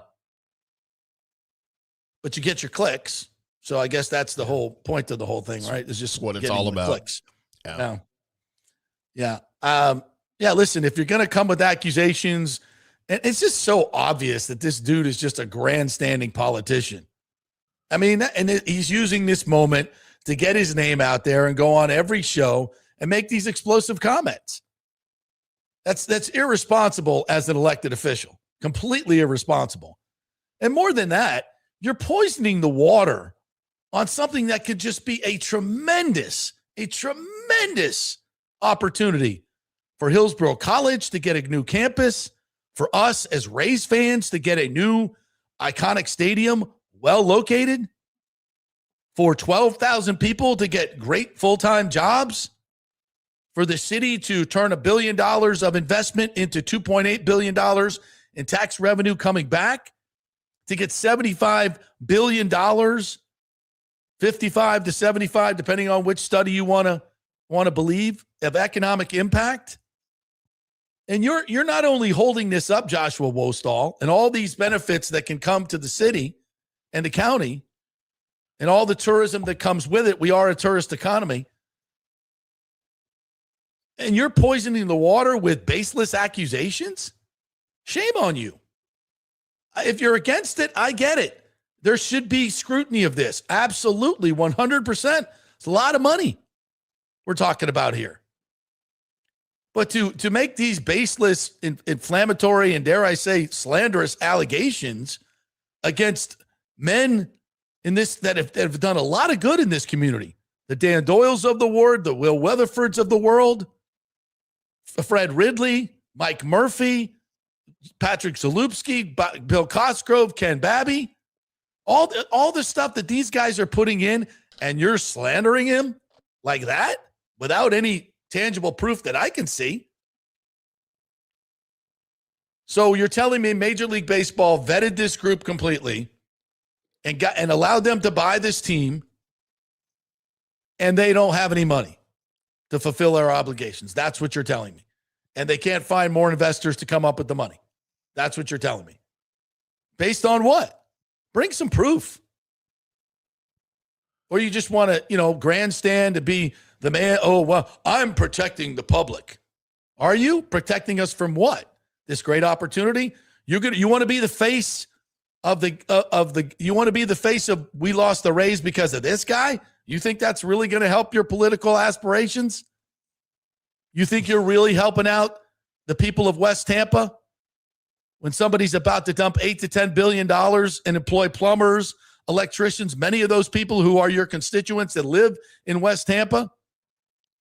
You think that's all? This is what you were meant to do as a politician? I would suggest you do a little bit more scrutiny on the benefits of what could come to West Tampa. Man, that's something. Again, I haven't heard the interview. Again, when politicians are saying stupid shit like that, May God have mercy on your soul for supporting this. Do you think there's maybe something you should scrutinize about them and what their agenda is? That's just buffoonery. That's cartoonish.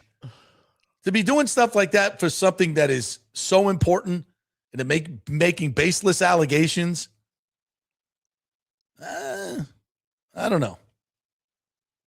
Seems sketchy. Yeah. Nathan Stout says, WDAE giving Wostall 20 minutes to bash the Rays was awful. The host didn't even question him. Then WDAE had Doug Wechter on right after. Doug is a better man than I. I wouldn't have done the interview. No, Doug's a good man. And he just wants to talk baseball, and that's his job. And I appreciate that from him. He doesn't get messed up in all this bullshit. That's my job.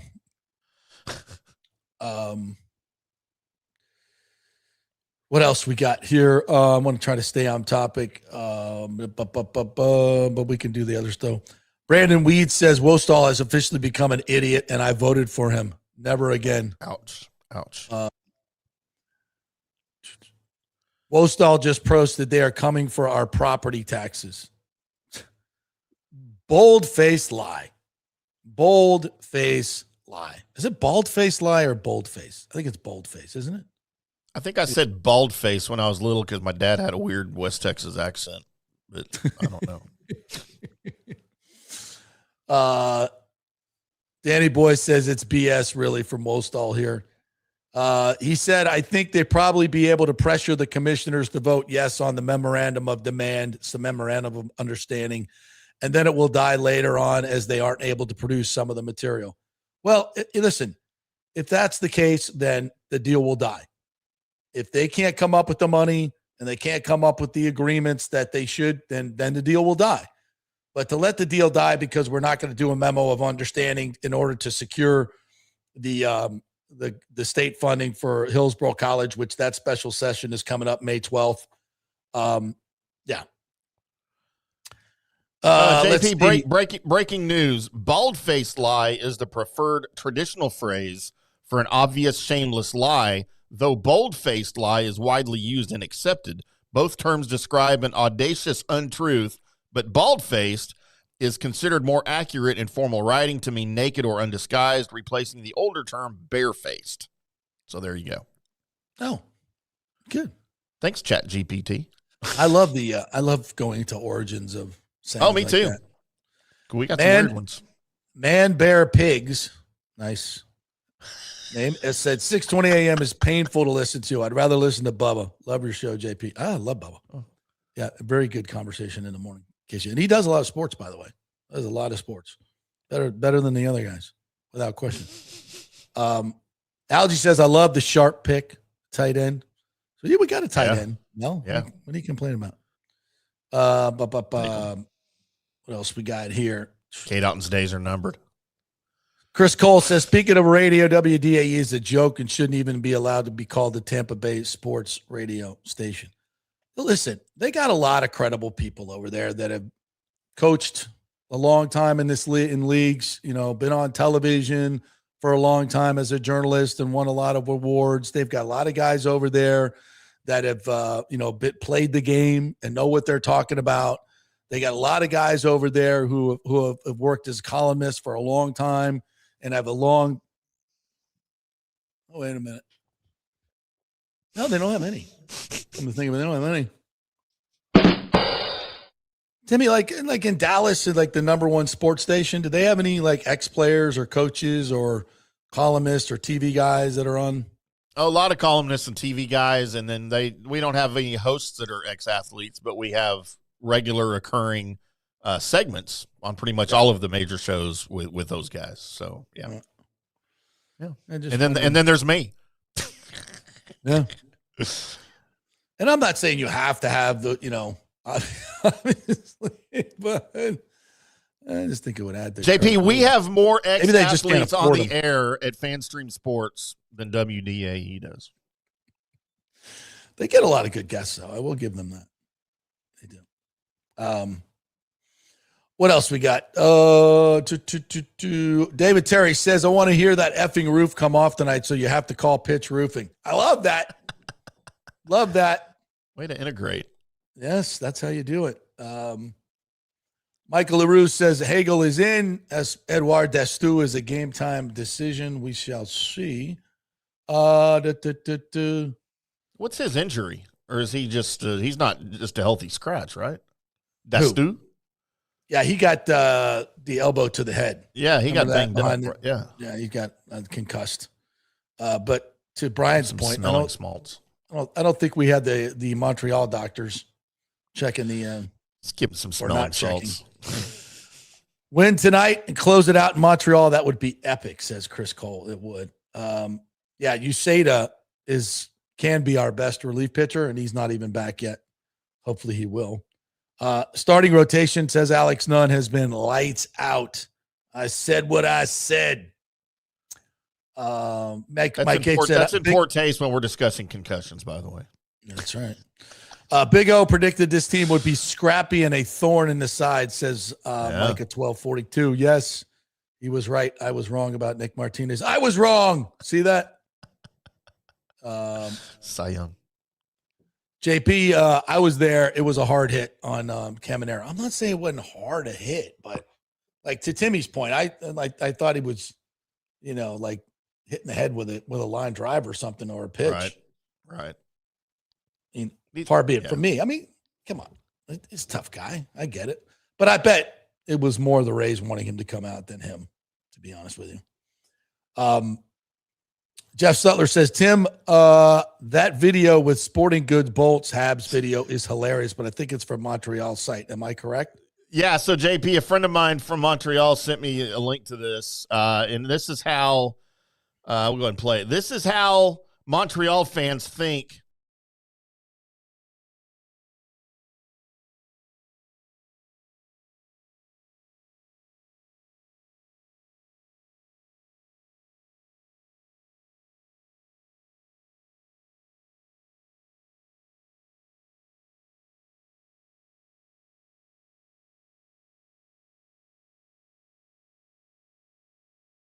Stuff. So great. I think both fan bases feel like this series has been poorly officiated. Probably so. I think that's fair. But if both teams are upset, then it's probably pretty close, right? Yeah. Yeah, there have been bad calls, but it's been bad calls on both sides, I would say. For sure. Nathan South said, I had ChatGPT render photos of the Trop being converted for Bucs games when Ray J is remodeled. Added stadium seats in center field and cannons in the 300 level. Seats 55K. It would be nice to have AC. Oh, Lord. Oh, Lord. Oh, well, wow. You know what? It'd be better than Camping World. Yikes. That's for damn sure. Yeah, that would be interesting. I wonder if we could actually Why can't they go play at the new USF Stadium? That'll be finished. It only seats like 33. All right. Well, that seems like a regular Bucs attendance then. Oh, it's too hot. It's too humid. I want to go sit outside. Bucs fans get so spoiled in a September game and it's 72 degrees. They'd be like, "Yeah, screw RJS. This is it." I wouldn't blame them. All right, here we go, JP. I think we just figured out what we're gonna do with the Trop once the Rays move. They're just gonna make it the new Bucs home. All inside, maybe. I wouldn't, honestly, I don't know. I wouldn't have a problem with it. Poor Ray J. Well, you know what, though? We can do better. Like this whole idea that I don't know where we came up with this idea that we're I guess Stu just brainwashed everybody into thinking we're some small market, like we can't afford it. We can't afford all three sports. Oh. I'm like, what are you guys talking about? We don't have to be to the point where, we're filling the stadiums every game is a sellout. We don't have to do that, even though it is at Benchmark International Arena. The Bucs are not selling out, but they're pretty damn close. And the Rays are averaging 20,000 this year. Shocking to bone. Can you imagine Tropicana Field hosting a Super Bowl, JP? No. I can't imagine it host.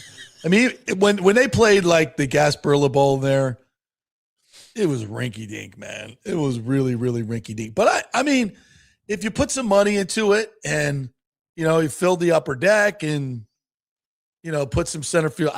Send me that AI. Did you post that? Nathan Stout, can you send that to us? Render those photos. I'd love to see it. Yeah, email me. You can text it to the FanStream Sports studio text line 214-937-0569, and I can pull it from there. Yeah, we can have some fun with that. Or if you put it on social, let us know where. Send us the link. We'll go find it. Danny Boy says Wostall is desperate. JP, we all see right through his BS. I agree. Weather's a little rainy for today's matinee in Cleveland. Do we have lineups yet, by the way? I can look for you. So people are talking about Diana Rossini has the best legs in the biz. Gross. Get that off of here. She's disgusting. Listen, we haven't talked about this much, Timmy, because I really don't care about people's sex lives, to be quite honest. I don't care. But you care about the media business. Yeah, obviously. Listen, but here's the thing, Timmy. You think she's the only one? Oh, God, no. No. She ain't the only one, and it's not just women, it's men. I'm not banging on the ladies for this. I mean, how do you think I got this position, JP? I had to sleep my way here. Yeah, obviously. There's a lot of stuff going on behind the scenes y'all don't want to know about. But, I'm just not getting into it. I'm just not. All right, here's our lineup for today. All right, Simpson leading off. Caminero's back in there. In the 2-hole, Aranda. In the 3-hole, Diaz. This is my favorite lineup, by the way, by far. Mm-hmm. Fraley, except Mullins is in there. Fraley. Could be Christopher Morel. Yeah. Oh, ouch, babe. Well, the numbers aren't much different. No, they're really not. They're not. Actually, Mullins' numbers are worse. Palacios playing second base. Fadusha will be catching today. Taylor Wall. So going up against Gavin Williams, right-hand pitcher, 4-1, really good. 3.28, 44 strikeouts. 44 Ks, man. Mm. Yeah, going up against Drew, Super Drew, the Ginger, 2-0 with 2.45, 26 strikeouts. All right, go for 7 in a row. Go Taylor put Wall's shortstop. Go put some money on Drew Rasmussen for the Cy Young. You were at plus 6,000 right now, JP. Yeah, I think you can get a couple of those guys, right? Yeah. All right, Nick Martinez is not on our betting slate. I've looked everywhere. He's not even on any. Really? So no, can't find him. Right. All right, we got to take a break. We'll come back. Johnny Gerber is with us to talk about the Cadillac coming up this week. We got a signature event in golf. Gross. And we're going to make some money. So stay tuned for that. We're brought to you by the great folks at Genesis of Tampa. I cannot tell you how much I love my Genesis GV70. Ashley drove it for the first time the other day, and she's like, wow, this thing drives so smooth. I know. Let her drive your new car? What the hell, JP? Absolutely. Yeah. Hers was in the shop. Women can't do things. Well, on that note, go on over to Genesis of Tampa and tell them JP sent you. Test drive the GV70. I saw a GV80 in front of me today, that black matte paint. Oh, man, that looked good, and really sweet rims. Go on over there and see the incredible vehicles they have there, the value, the price, the service. Everything is top-notch. GenesisofTampa.com. Back in 3 with Johnny Gerber. Well, the folks at Third Generation Plumbing and AC want to say thanks for making them so dadgum busy. Of course, advertising on your favorite Tampa Bay sports talk show helps, but it's their incredible customer service, honesty, and integrity that have earned them tons of 5-star reviews. And now you could be part of the team at Third Generation. Yes, they are so slammed, they need to hire more certified AC technicians and plumbers. It's a great family business to work for. My buddy John Rodriguez runs an old-school family business since 1995. They pay well, give you all the holidays off, and they offer great benefits. No cold corporate atmosphere here. You're part of the family. If this sounds cool to you, call them and apply at 813-961-8024, or you can email your resume in at thirdgenerationplumbing.com. Just go to the website, you'll see the button, email them, or call them at 813-961-8024. And don't forget about the $169 yearly maintenance special. It's a no-brainer, guys. thirdgenerationplumbing.com, and they also do AC. Ciao, Paolo Tini here, owner of Caffè Paradiso, voted number 3 People's Choice Award on Open Table. I want to thank all our loyal family of customers that have been enjoying our great traditional Italian dishes we make from scratch every day. It's a great family story we're proud of. Our family moved from Rimini, Italy in 1984. My dad, Caesar, started Donatello, and that's where I got the start in the restaurant business. I started Caffè Paradiso on South McDill in 1995, and we've been there ever since. From our traditional ossobuco, a veal slow roast for 4 hours, to our daily fresh catch, the Gruppo Paradiso, with a piccata sauce and lobster claw meat, homemade pasta like lasagna, farfalle salchicha, which is a bow tie pasta homemade with fresh sausage. Hold on a minute, JP's favorite. I love it. So come and have a glass of wine with me on South McDill. Get a reservation on Open Table and see all our 5-star reviews. Ciao, see you soon at Paradiso.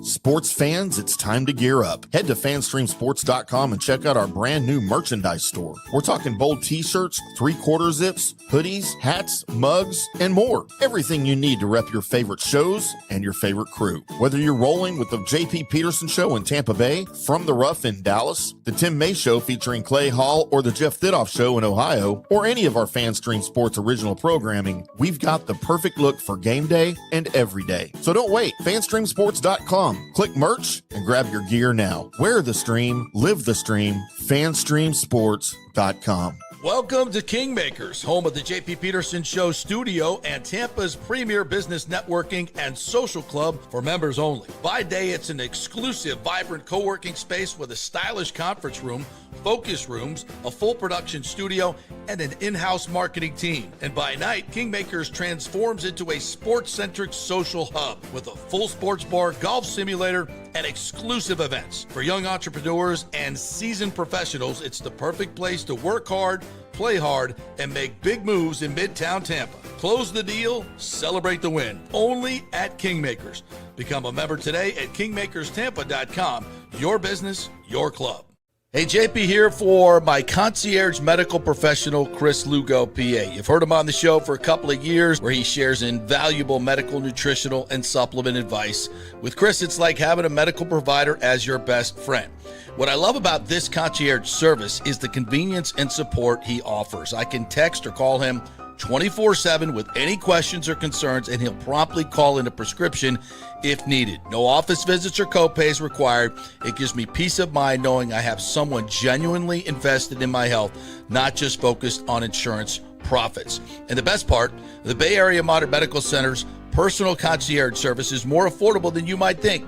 Don't let insurance companies dictate your health care. Take control of your health and wellness today. Visit BAMMC.com for more information and to schedule your initial free consultation. Empower yourself and take charge of your personal health with BAMMC.com. Let's go. Right now, back to the show on FanStream Sports. All right, welcome back to the JP Peterson Show, brought to you by the great folks at MOR TV here locally, as they are your new Rays station, your free over-the-air Rays station. They've just did the Twins game last Friday. They'll have another one coming up here in a couple of weeks, so check your local listings. They're doing 10 games total for the Rays this year, and they did some Magic games as well, and more local sports programming coming your way with MOR TV. Lots of stuff coming your way from Hearst Television, who's getting involved in these local streaming. I wouldn't say streaming, but over the air, free over the air that you get and don't have to have an app. Like it should be. Yeah, absolutely. So we appreciate them, and thanks very much. We'll keep you posted on when you can watch Rays baseball on MOR TV. I think our next game's coming up next week, if I'm not mistaken. All right. Let's talk some golf with the great Johnny Gerber, PGA professional, betting extraordinaire, man. What's up, brother? How are you?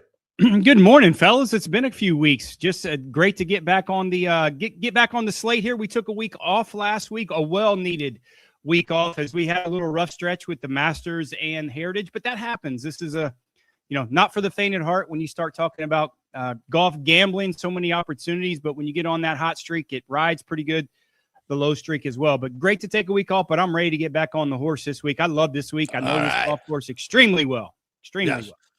Yeah, because they played a lot of tournaments there at the Blue Monster at Doral for many, many years, and then they went away. Mm-hmm.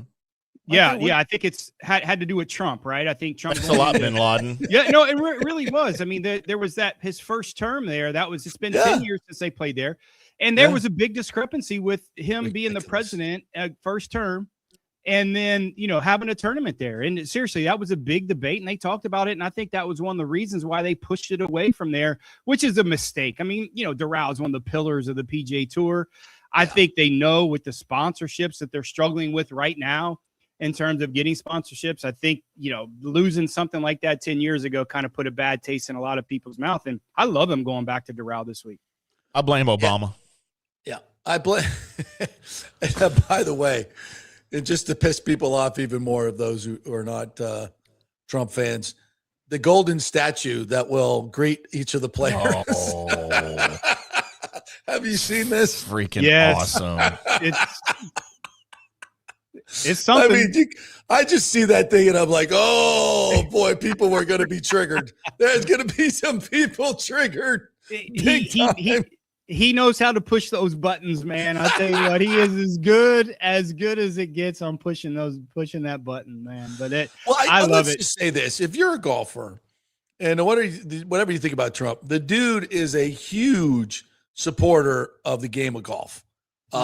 Certainly as a president, I can't remember. Well, how many presidents have owned this many golf courses and been really a driver in the game of golf in terms of resorts and golf courses? I mean, the guy has spent most of his life on the freaking golf course. Let's be honest. I mean, love him or hate him. I mean, the supporter of what he has done for golf. I mean, look, this is so look at that. This is so great. So awesome. Boy. And I got to put one of those in front of my house. Not only is it big and gold, it's right in front too. I mean, there's not a person that can miss that thing when they come through. It's just so great. It's something. Yep, it is something. It is something. But anyway, his support of the game of golf, I think, is great. And Johnny, we have to talk before we go into the betting. The death of LIV. Oh, my tears are flowing. The death of LIV. Crocodile tears is what you're getting. How could it not have survived the brilliance of this campaign, overpaying players in billions of dollars, three rounds instead of 4, shorts and music and carnivals and the shotgun starts. I mean, how did this not work, John? I don't understand. It was such a brilliant stroke of genius. The people that's in the golf, JP, especially you, listen, we saw this 3-year experiment, 4-year experiment. Hey, listen, I like going to the zoo every once in a while, but I don't like going to the zoo every day. It just, you get worn out with shit. And it was something that was, it's right. It was entertainment. It wasn't golf tournaments. And listen, the experiment is over. People who are really good business people don't like to lose money. They're not losing. No. Like, it just doesn't work. Now what's going to happen is the backlashes of lawsuits, getting their money. I mean, this is by far, it's not even close to being over, but you can start to see when you lose Louisiana, tournament's not going to happen because they're scared of the funding. Yeah, it's trash. We've been looking forward for a long time. It's going to, and the defection of some of the players that were actually relatively smart enough to leave when they did, saw the writing on the wall, the big name guys, and the other guys don't really care because they're not really irrelevant anymore. And you know what? With all due respect to Joaquin Niemann, who I always loved on the PGA Tour, if I never hear the names Bryson DeChambeau and John Rahm on a PGA Tour broadcast again, I'll be fine. Golf will be fine. Well, you're going to. So, I mean, you got. But if I don't, I'll be fine. The game's better with those guys in it. Come on, I agree. I don't hold any ill will towards guys that they're dead went and played to live. I don't hold any ill will. I shouldn't say that. I think Trump deports them. Yeah, what's the old adage, JP? You don't talk about athletes, family, and money, so you just don't. What do you do? I mean, what can you do there? And I do this. We've talked about this a ton. The one guy that they really target, if they wanted for the last 18 months, is Joaquin Niemann. They do. It might not seem like the biggest name out there, but he holds the candle to the South America players. Yeah. Yep. And he's the marketing tool, just like Hideki did for Japan. Right. So he has that market, and that's why they were a little scared of losing Hideki there for a little while. I never thought it was going to happen, but they really want Niemann, and they're smart to want it. But all those guys are coming back. Rahm's coming back. Bryson's coming back. Joaquin, they're all going to come back. And some of the guys that maybe you don't want to come back, they might just bundle them in. Right. I don't know how they're going to do it, but there's going to be something. They'll make it happen. And JP, you're 100% right. It's better when these guys are playing together. It just is. It just is. Yeah, I agree. Because I'm really tired of the average golf fans that we have on our show, Johnny, and I see out and about saying, so-and-so won. Who the hell is that? Yeah, I didn't see any names I recognize in the top 10. I'm like, well, then you don't watch golf. That's your fault. That's not golf's fault. I actually like the South African guys. I really like the Swartzels and the Ghost guys. I really like the Louis Oosthuizen. Those guys were made it pretty better too. They were always in contention. You like to watch their golf swing, no drama. So some of those South African guys I'd like to see back also too. Sure. But they're coming. It'll probably be fall. They'll start to do that transaction like Patrick Reed did. Johnny, I don't think Gary Player's coming back to the PGA Tour. Thank God. Thank God. Oh, no. He probably thinks he still owns the PGA Tour. That's what Gary Player does. He still won't give back his Masters jacket. That's all we know. He thinks he invented golf, Gary Player. He does. Trust me, he does. Maybe he did. He's old enough to. And bringing, but he did bring out working out and that to the game of golf. He was the pioneer in that. Although I don't think Fuzzy Zeller and the Walrus were involved. They weren't hanging out together. Let's just say that they were in two different places of the city. I don't think Sepp Straka subscribes to that message either. All right, let's get to the card this week. What do you got? Yeah, I mean, listen, there's a lot of things that you can correlate to this week at the Doral and the and playing in the old Honda Classic. So it's Cognizant, very old school PGA National, very old school golf course like Doral. And if you look in the past, the guys when they did have it Doral 10 years ago, the guys who played well at PGA National and Honda, even though they did move it around, played well at Doral. So they were very close. This week, you're getting the fortune. It's not going to be nearly as windy, I don't think, as they have it when they have it in March. So moving it to May is going to help with the wind. So I don't think it's going to play nearly as difficult as it did in March. But I like the guys who played well at Cognizant. That's past winners at Cognizant at PGA National, and has had success there that correlate here to Doral. So first guy on the board running a hot streak. I really like Sam Burns at 29-1. This is going to be an interesting week because we have three long shots here, and I'll explain why that we have these. I'm hungry this week. I need a triple ham sandwich because I'm hungry. I got to catch up. We've had a shitty past couple weeks, so I'm catching up with some more long shots. But I do like Sam Burns. He's played well at Cognizant. He plays well on flat Florida golf course with extremely grainy greens. This is old school, just like PGA National. Like him in this spot. Daniel Berger, even though Tim messed up the shuffle, it was actually my fault. We usually put the longest long shot on the bottom, but we're going to change it up this week just because we need to do something different. Always my fault. Always my fault. It is. 90-1, Daniel Berger. With the hot streak that he had, almost winning Cognizant, playing well there. I really like him in this spot. He's used to Florida golf. He's used to grainy greens, living in South Florida. Big time spot there at 90-1 for Daniel Berger. He's probably going to win this year. I like him to win this week at Doral. Sepp Straka, past winner of Cognizant. He didn't play obviously 10 years ago when they did have it at Doral, so it's a little bit of a learning curve for him. But Florida golf courses, with the exception of the green, it's pretty much right in front of you. They got yardages. You just got to get carries over bunkers and water hazards. But greens is what they're going to have a challenge with. But they redid the greens since they've had it 10 years ago. So everybody's kind of fresh on these greens. I like Sepp, past winner of Cognizant, PGA National, 58-1. And we're going to have you on this card until this guy just falls down or quits. 60-1 Shane Lowry, because he's going to win. He's just going to win. I'm just telling you, he's going to win. He can't. If we can get some 68-hole tournaments, He's gonna win. He'd win every one. If we get some 68 holders, we can quit before the last 4. We good. Yeah. Good. But you know how it works. The week we do not put him on our card in Florida, he wins. So it's the last Florida tournament. We're gonna keep him on there, man. It's just 60 to 1.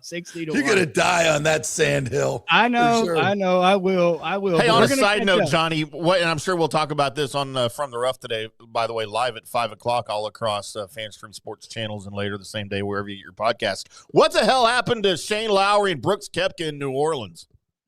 Man, my God. They had too much fun down in Bourbon Street at Boudin or something. No, they had way too much fun down there. Jesus. Keith Mitchell didn't play very good down there either, did he? So that's going to tell you that he's those party cities, man. You got to watch out for those guys. It's that's a crapshoot. That's why we don't play that. We don't bet that week. It's just a lot of Corn Ferry guy players. It's an okay week, but we just don't touch it on our betting card. But our 2 top 10s, man, we love this week. Past winner of Doral, Adam Scott at plus 275, and past winner of PGA National when it was a Honda at Cognizant, Russell Henley at plus 310. Again, there's a lot of correlation to PGA National and to Doral, the Blue Monster. Yep. So look at the guys who play well. Very, very, very similar. 2 top 20s. We are going to take Keith Mitchell to finish in the top 20 plus 200. Just because he, like I said, played well at PGA National. If he can stay out, the only problem with Keith Mitchell is there's a Twin Peaks right next to Doral that he's got to stay out. If he can stay out of that, because that's a real good one. It's a good one. If he can stay out of there, man, we're going to have a nice week with Keith Mitchell and Nico Echevarria plus 430 to win, to finish in the top 20. Past winner of, Cognizant. He won Cognizant this year, played well at PGA National. These South American guys love Miami because it's not America. It's South America. It's just what it is, Central South America. So he's going to feel quality handicapping information right here. The guys who know where the Twin Peaks are in relation to who's giving you this on the Golf Channel? Nobody. Brown Cuban. Nobody. That's right. I'm telling, for a guy like Keith Mitchell and Jonathan Vegas, these cities matter when it comes to stuff like this. Trust me, they really, really matter. So, yeah, you look at these guys, man. I like Keith this week. He's not gonna be able to wear the cashmere, so it might be a good thing for him because it's gonna be hot as Hades down there in Miami this week, which I love. But I think he's gonna play well. He's played well there in the past, and his him playing well at PGA National, I really think it transfers over to Doral. All right, partner, good stuff. As always, we can find you guys from the Rough tonight at 5:00 Eastern, correct? 6 Eastern, 5 o'clock Central. 5 o'clock Central. I always screw that up. You do. And You're not the only time zone, JP. There are other time zones. We'll talk a little bit more and preview the Twin Peaks right next to Doral tonight on From the Rough at 5 Central. And we'll get a little more in-depth on Veronica, who's down there at Doral Twin Peaks. We'll get her. We'll talk all about Veronica. We'll handicap the Twin Peaks and Doral also tonight. How about that? I like other guys. I'm tuning in just but for I'll watch women's gymnastics. That's right. That's right. All right. Libby Dunn's ex-boyfriend right there, Johnny Gerber. He wishes. Yeah, absolutely. Thanks, buddy. Appreciate it. All right. Thanks, guys. Have a great rest of the show.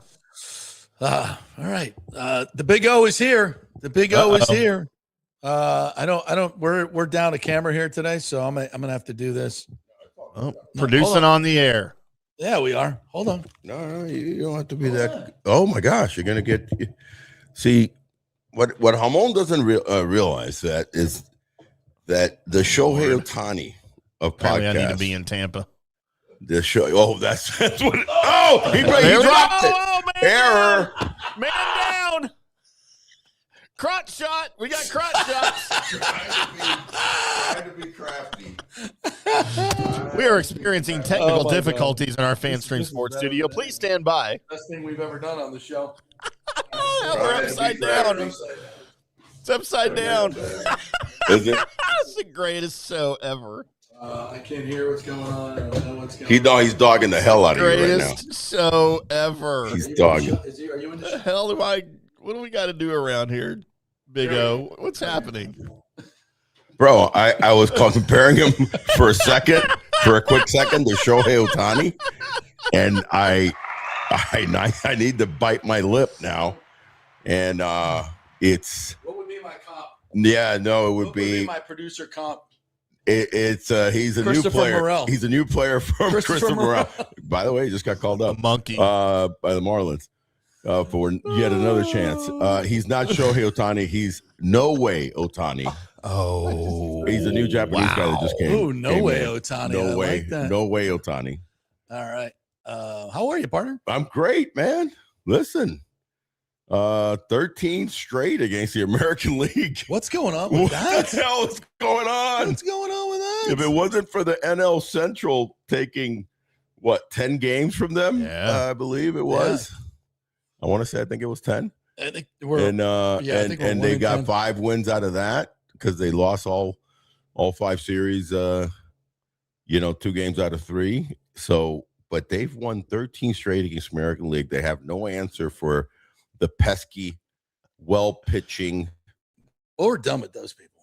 We're done with them. So we're basically going to go undefeated against the American League East. Against the American League the rest of the season. So we're looking at about 135 wins. That's where we're on pace for 135. I love it. Seattle Mariners be damned.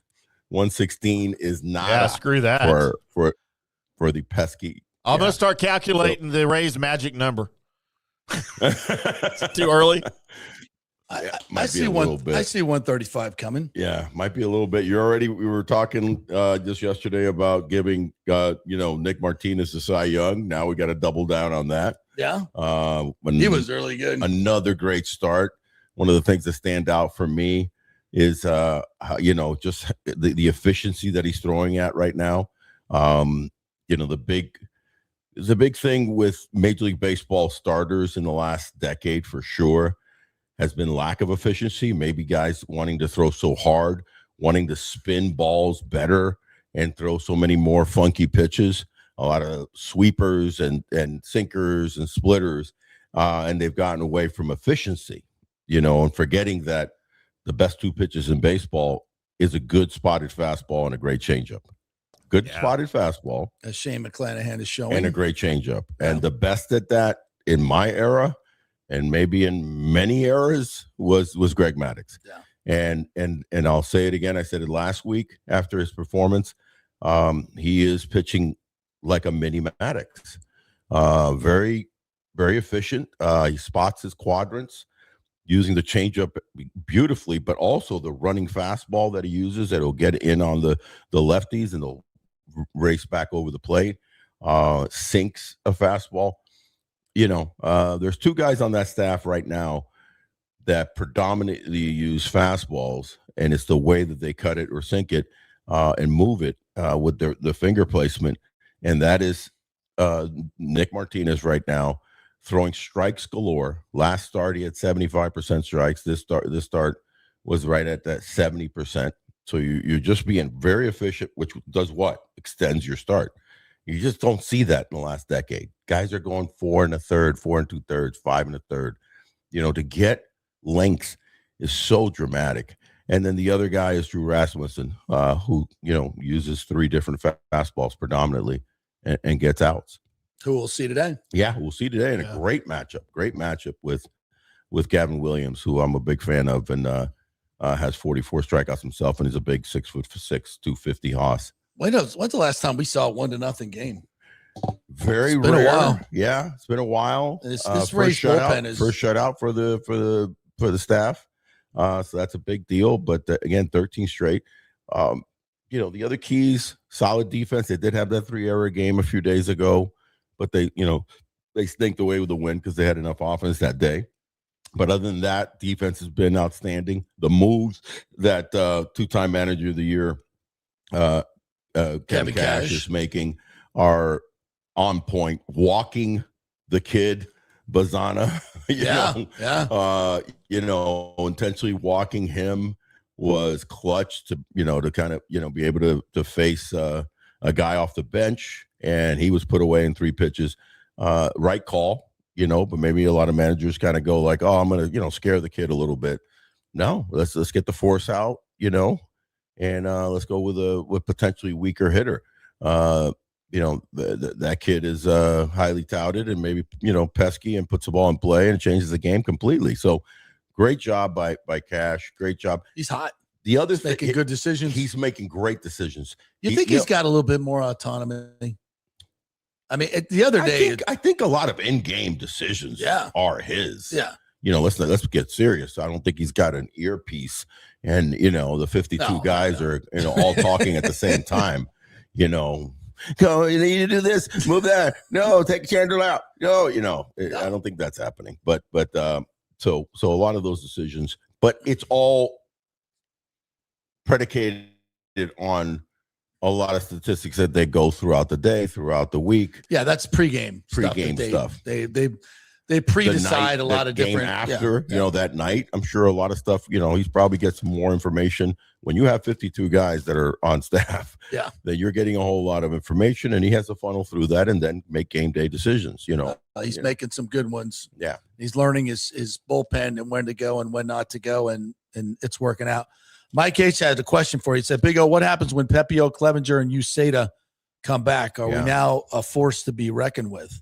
I think so. I think, the fact that the bullpen has settled down, a lot of that has to do with very solid defense, right? So you're not making these guys throw more pitches. But if you look at the breakdown I'm really big on efficiency. I'm big on pitchers throwing way more, getting in that 70+% of ball to strike.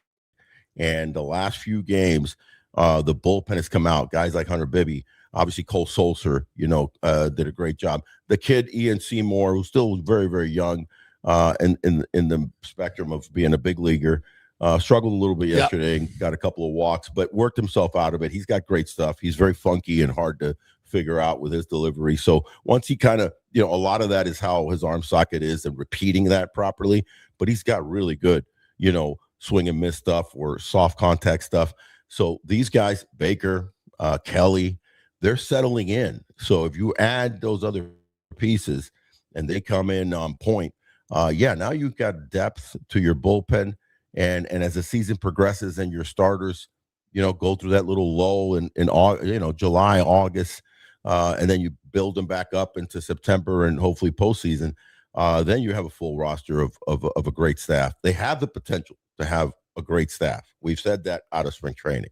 So, but you will need Clevenger. You hopefully will be getting a hot Uceda if the injury heals itself.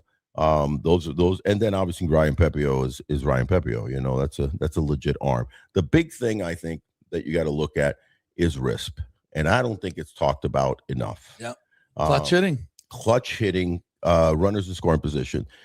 And the thing about RISP is interesting because you have all the other stats, and Hamon, you follow it. The Texas Rangers are abysmal right now in that category. They just had it last night. Seager had a couple opportunities yesterday and the day before to have clutch hitting, and he struggled, as did so many. I watched some of the Rangers game. But the bottom line is that RISP is so underrated. It's not even in the annals of statistics. When you go to MLB.com and you look up statistics, offensive statistics for a team, it's hits, runs, doubles, OPS, home runs, steals, every triples, all that stuff. Where is runners in scoring position average? It's in there when you go deeper in and you go into the splits. Yeah, I'm with you. That's maybe the most important stat in baseball.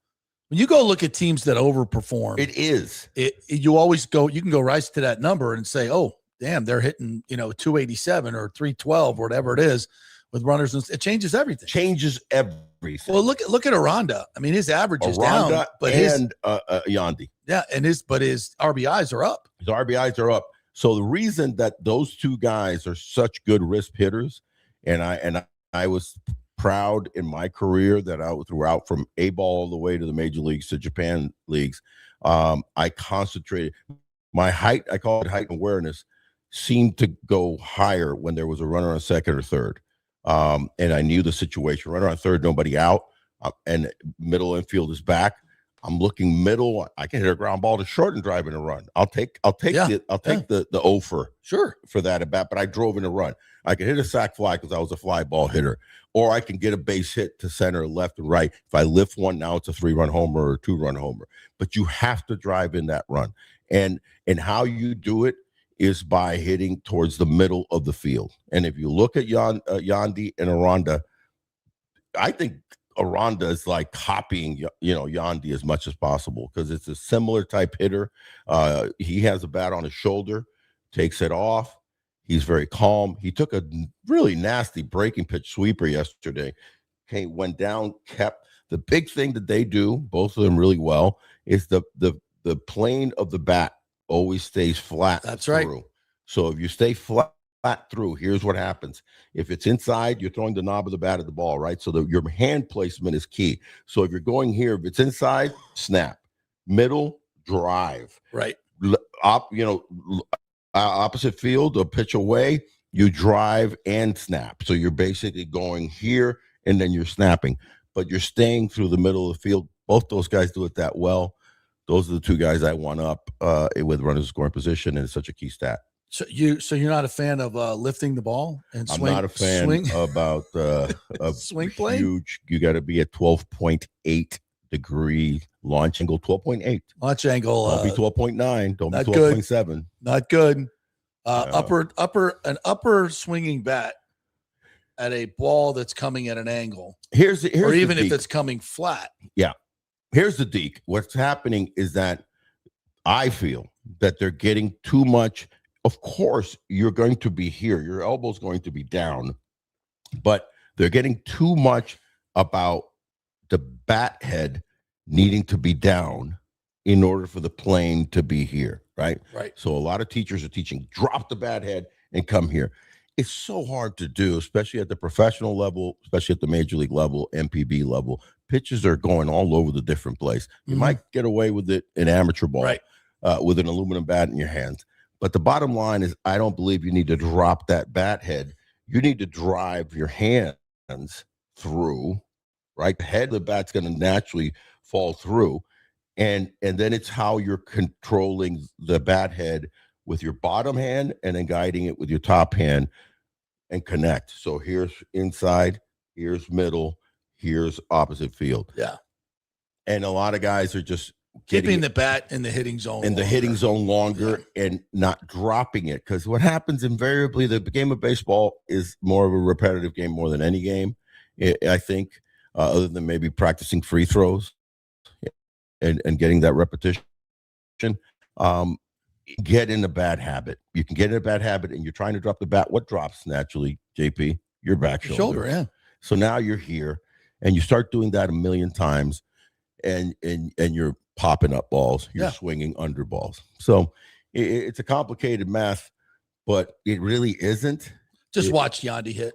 Just watch Yandy hit. Caminero does it well too, but Yandy's level.